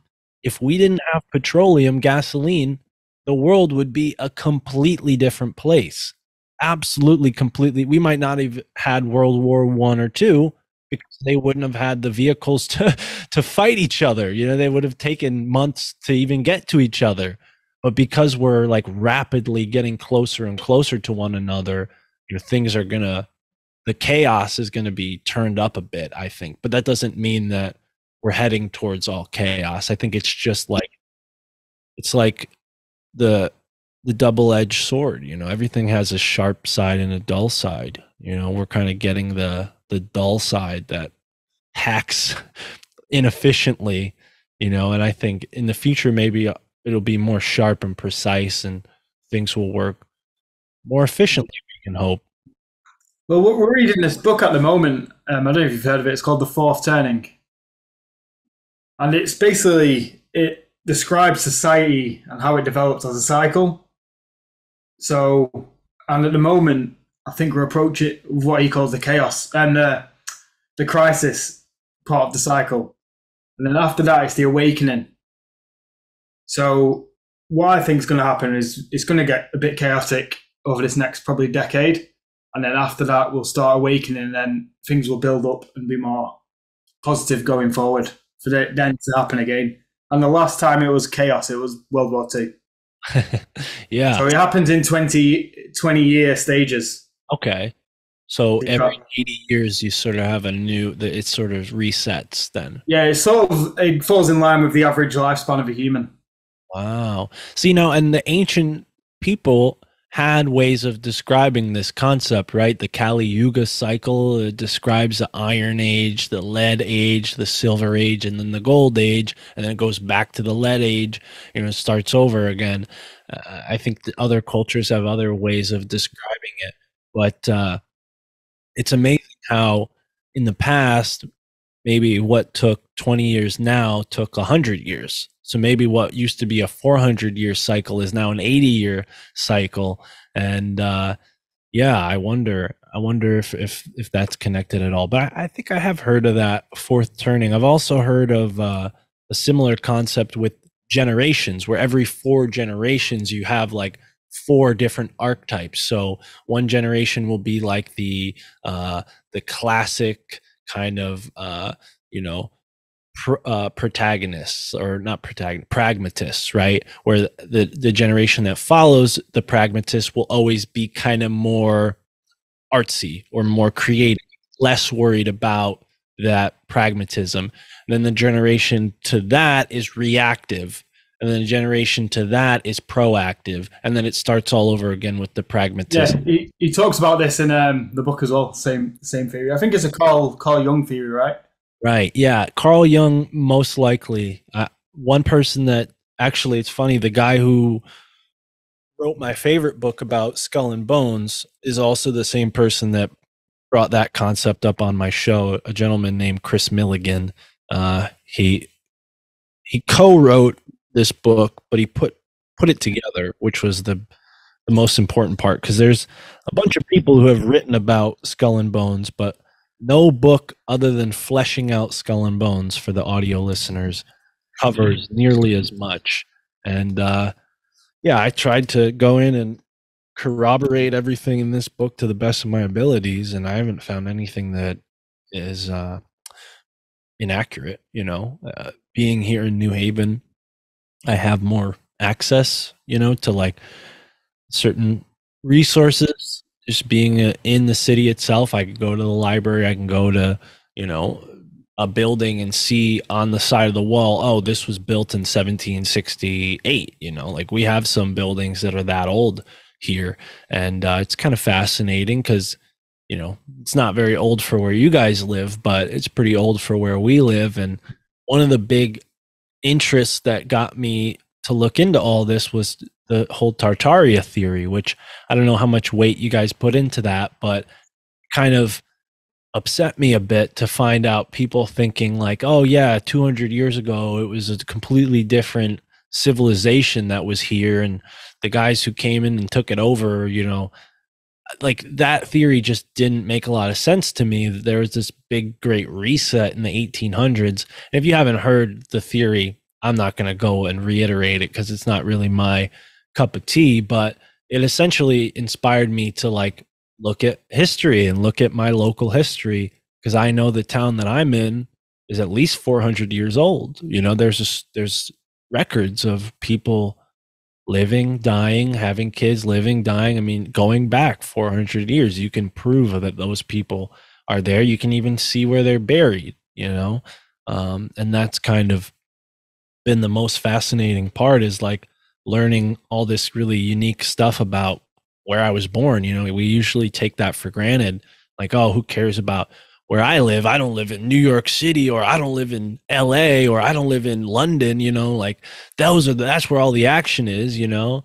No, there's so much more stuff to be found, especially if you're interested in the alternative, you know, it's right underneath your feet. You just gotta look for it. Do you know, with you being on the East Coast, have you spent much time on the West Coast? Never. I've never been past the Rocky Mountains. Do Nope. you think there's, using the pandemic as an example, because obviously you spoke to people on the East Coast when you were doing your driving, do you think there's quite a large divide in terms of coast to coast with their opinions on how things are run in America and globally? No, not really. You know, California, there's so many people there that it's like it's its own country in a lot of ways. So like for as many people as there are in California that like are 100% chock full of nuts and drinking the Kool-Aid, there's just as many people who are like really, really pushing waking people up, because like especially in California, there's something about people from California. They're just different. They're unique. If you're born in California, there's something about it. I have some podcast friends out there, and we see eye to eye on a lot of things. It's interesting. The Oregon and Washington people I've spoken to from there, we're very different.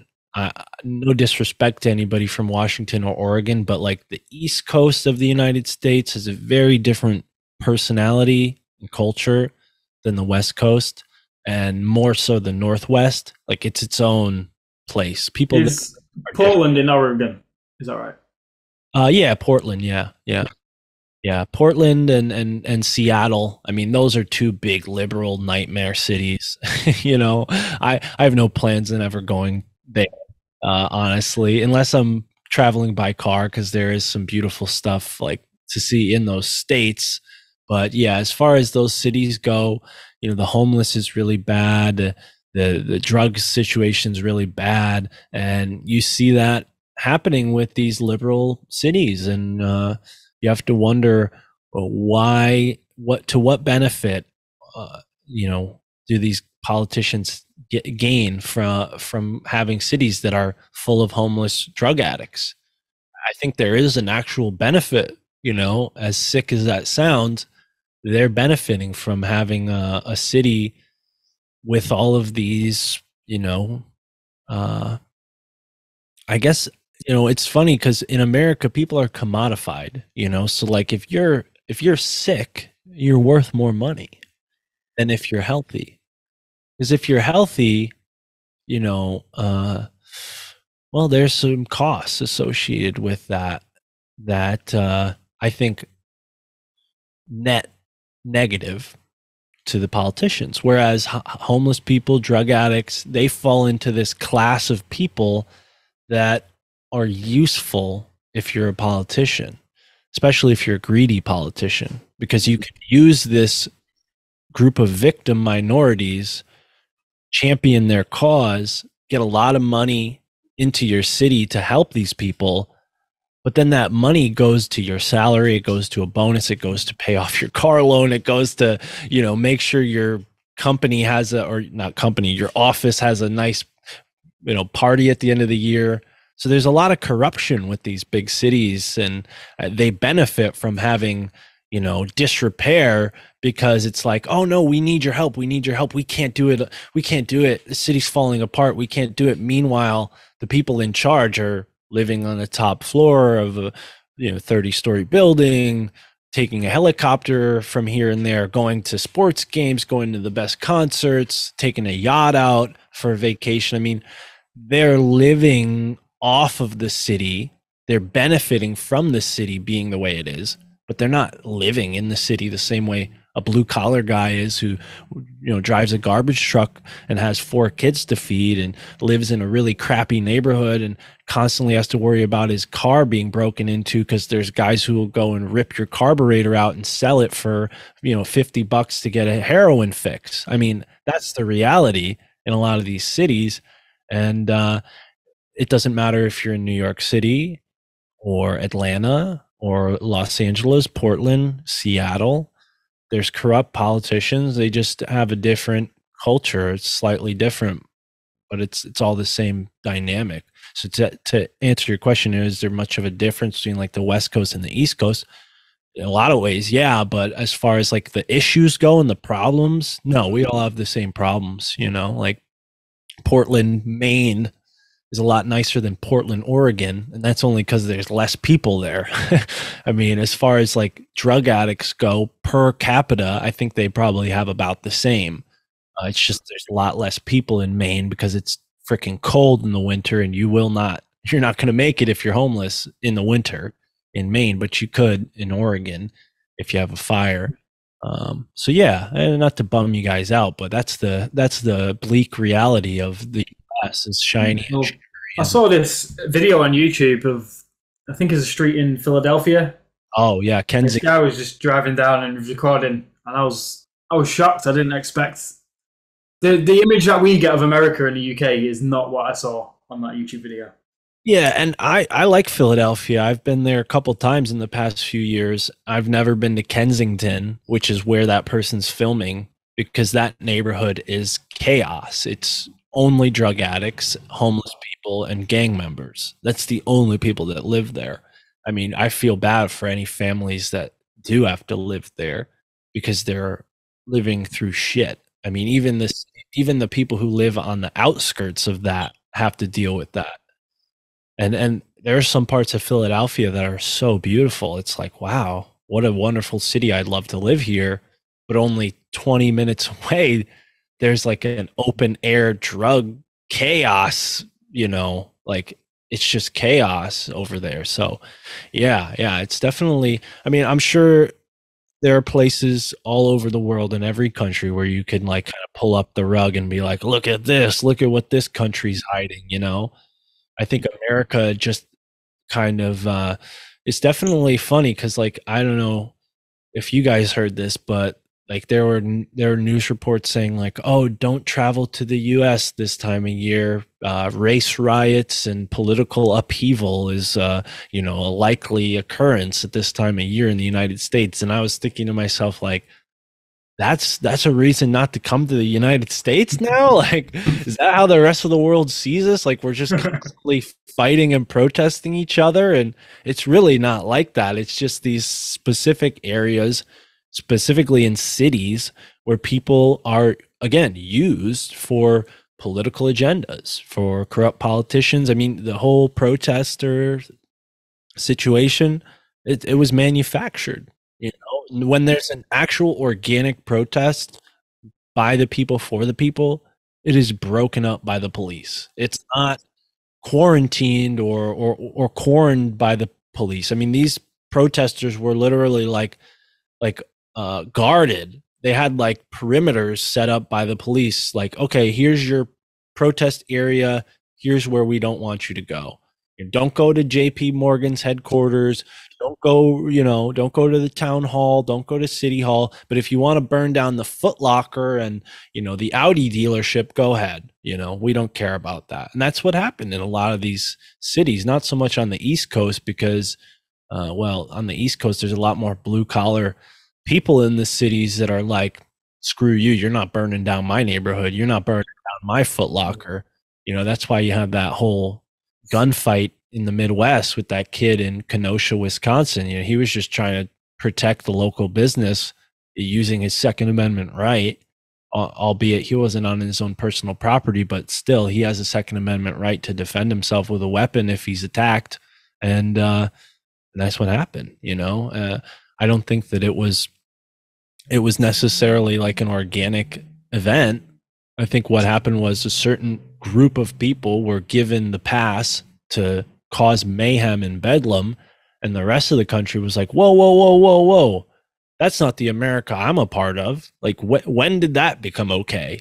Not in my lifetime.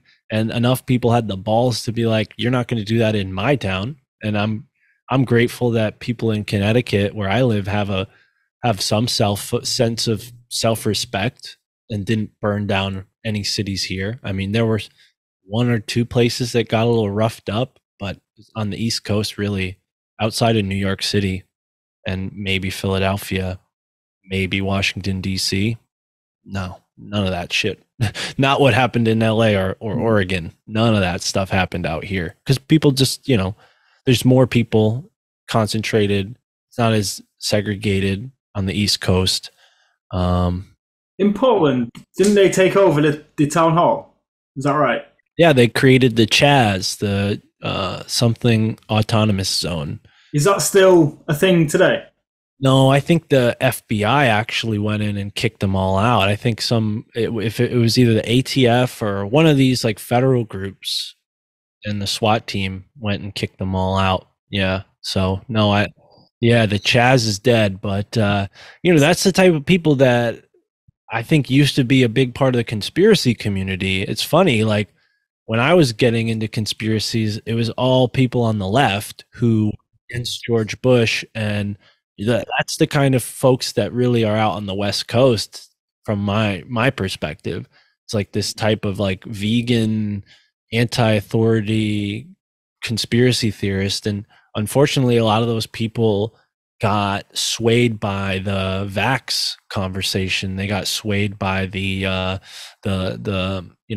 social justice warrior conversation, which I think is manufactured by the same people we've been talking about throughout this conversation, the Ivy League schools.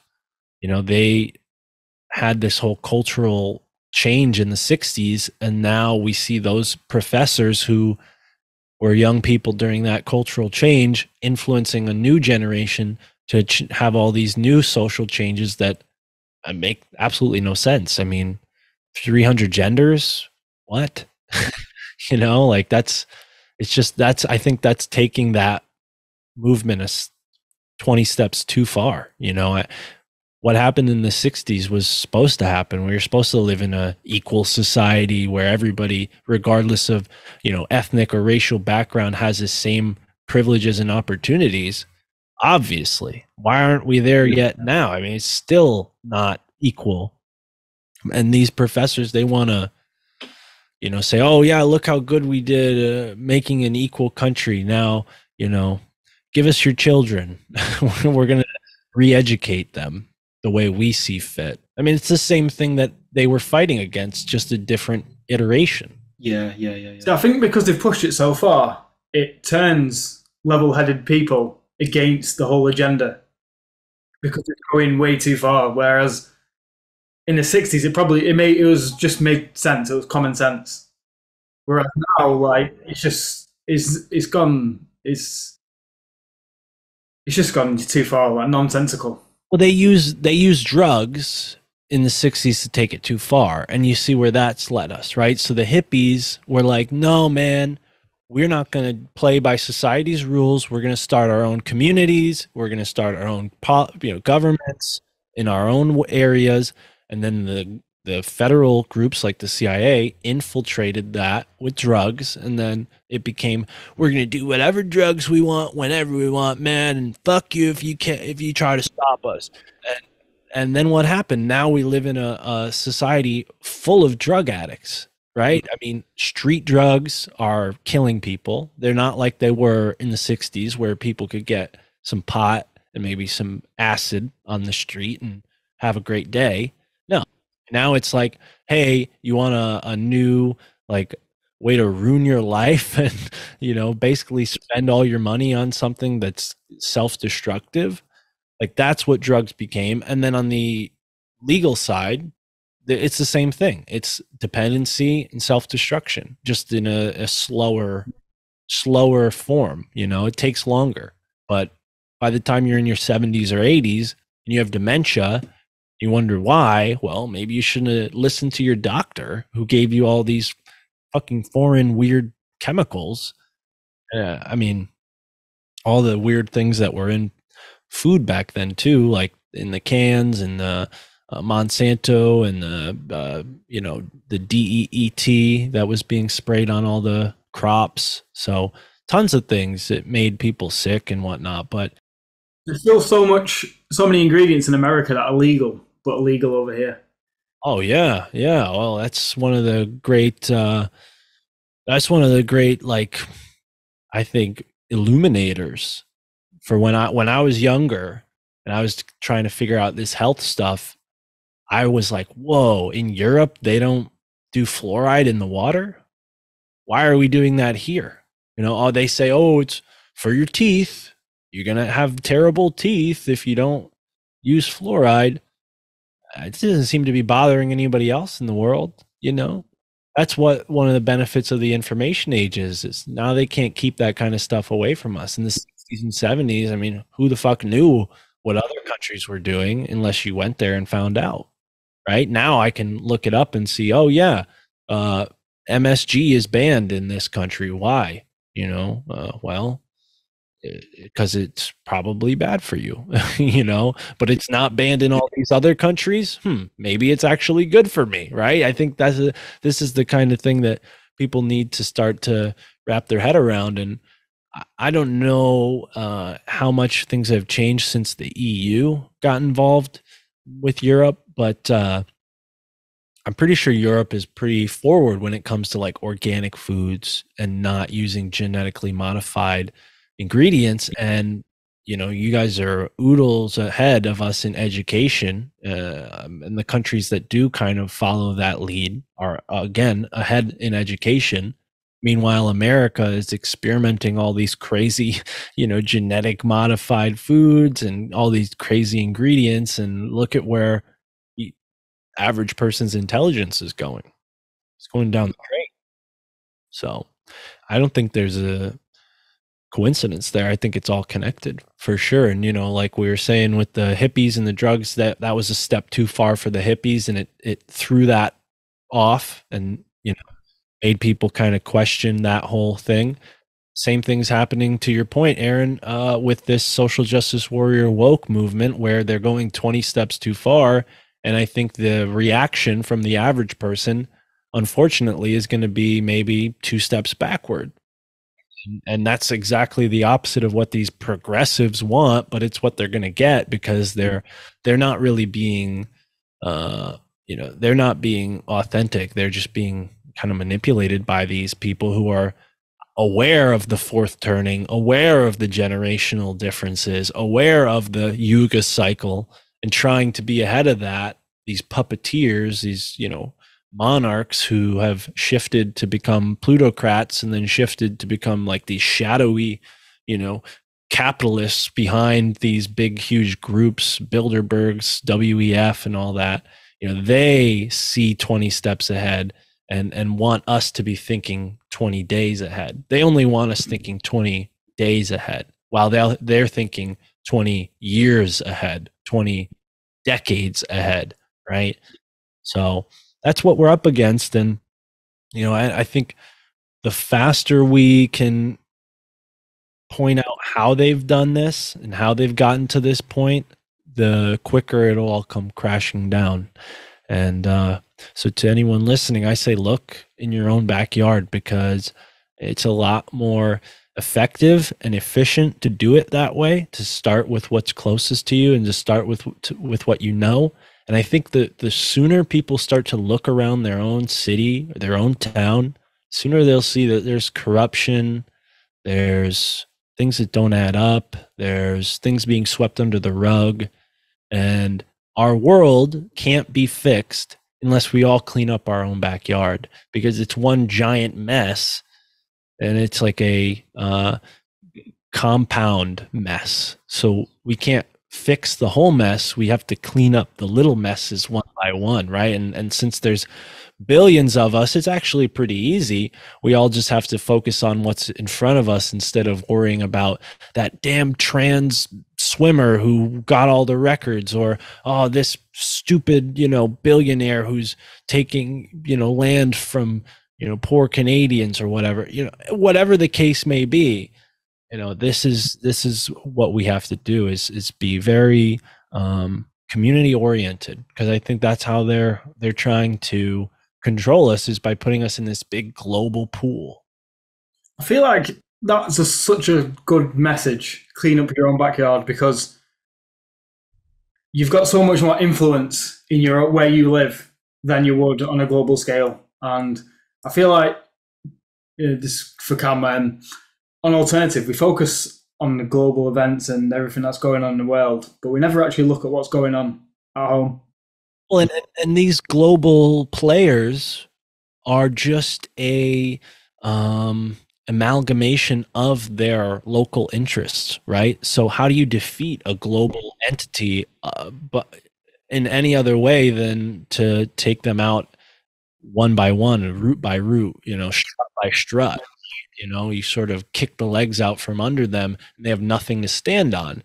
These globalists, they just have their feet on 20 different countries at once. If all 20 of those countries said, "Get your foot off my land," they'd have nowhere to stand. They'd be freaking pirates again, like they were 400 years ago. So, and I think that's what really it is. It's just, we've let pirates take over our governments, and they're treating them like pirate ships. They're treating the land that they own like a pirate ship in a lot of ways. Just before we end, Mark, so when you talk about building, well, you're cleaning your backyard or building some sort of community below you, around the people that you know, and you see people that aren't awake or struggling to even align with being even close to awake, what advice would you give to people who are awake that are struggling with the people around them that aren't awake? Well, I get a lot of folks like that to tune into my show. So this is a great question to ask, because the title of my show, My Family Thinks I'm Crazy, right? The people around you, they're probably most likely the people who think you're the craziest, because they know you the best, and they knew you when you're a little kid, and then they've seen you grow up, and they've seen all the mistakes you've made, and so they're the people that we want our approval from the most, our immediate family, whoever they may be. And I'd say just let them figure it out on their own. As much as you're going to learn something and want to immediately turn around and be like, "Mom, check this out," or "Bro, check this out," whoever it is, the people who are closest to you, they're always going to be the most resistant in a lot of ways. And this Taoist monk that I had on my show, he's a really cool guy. I interviewed him for episode 26. His name's David Way.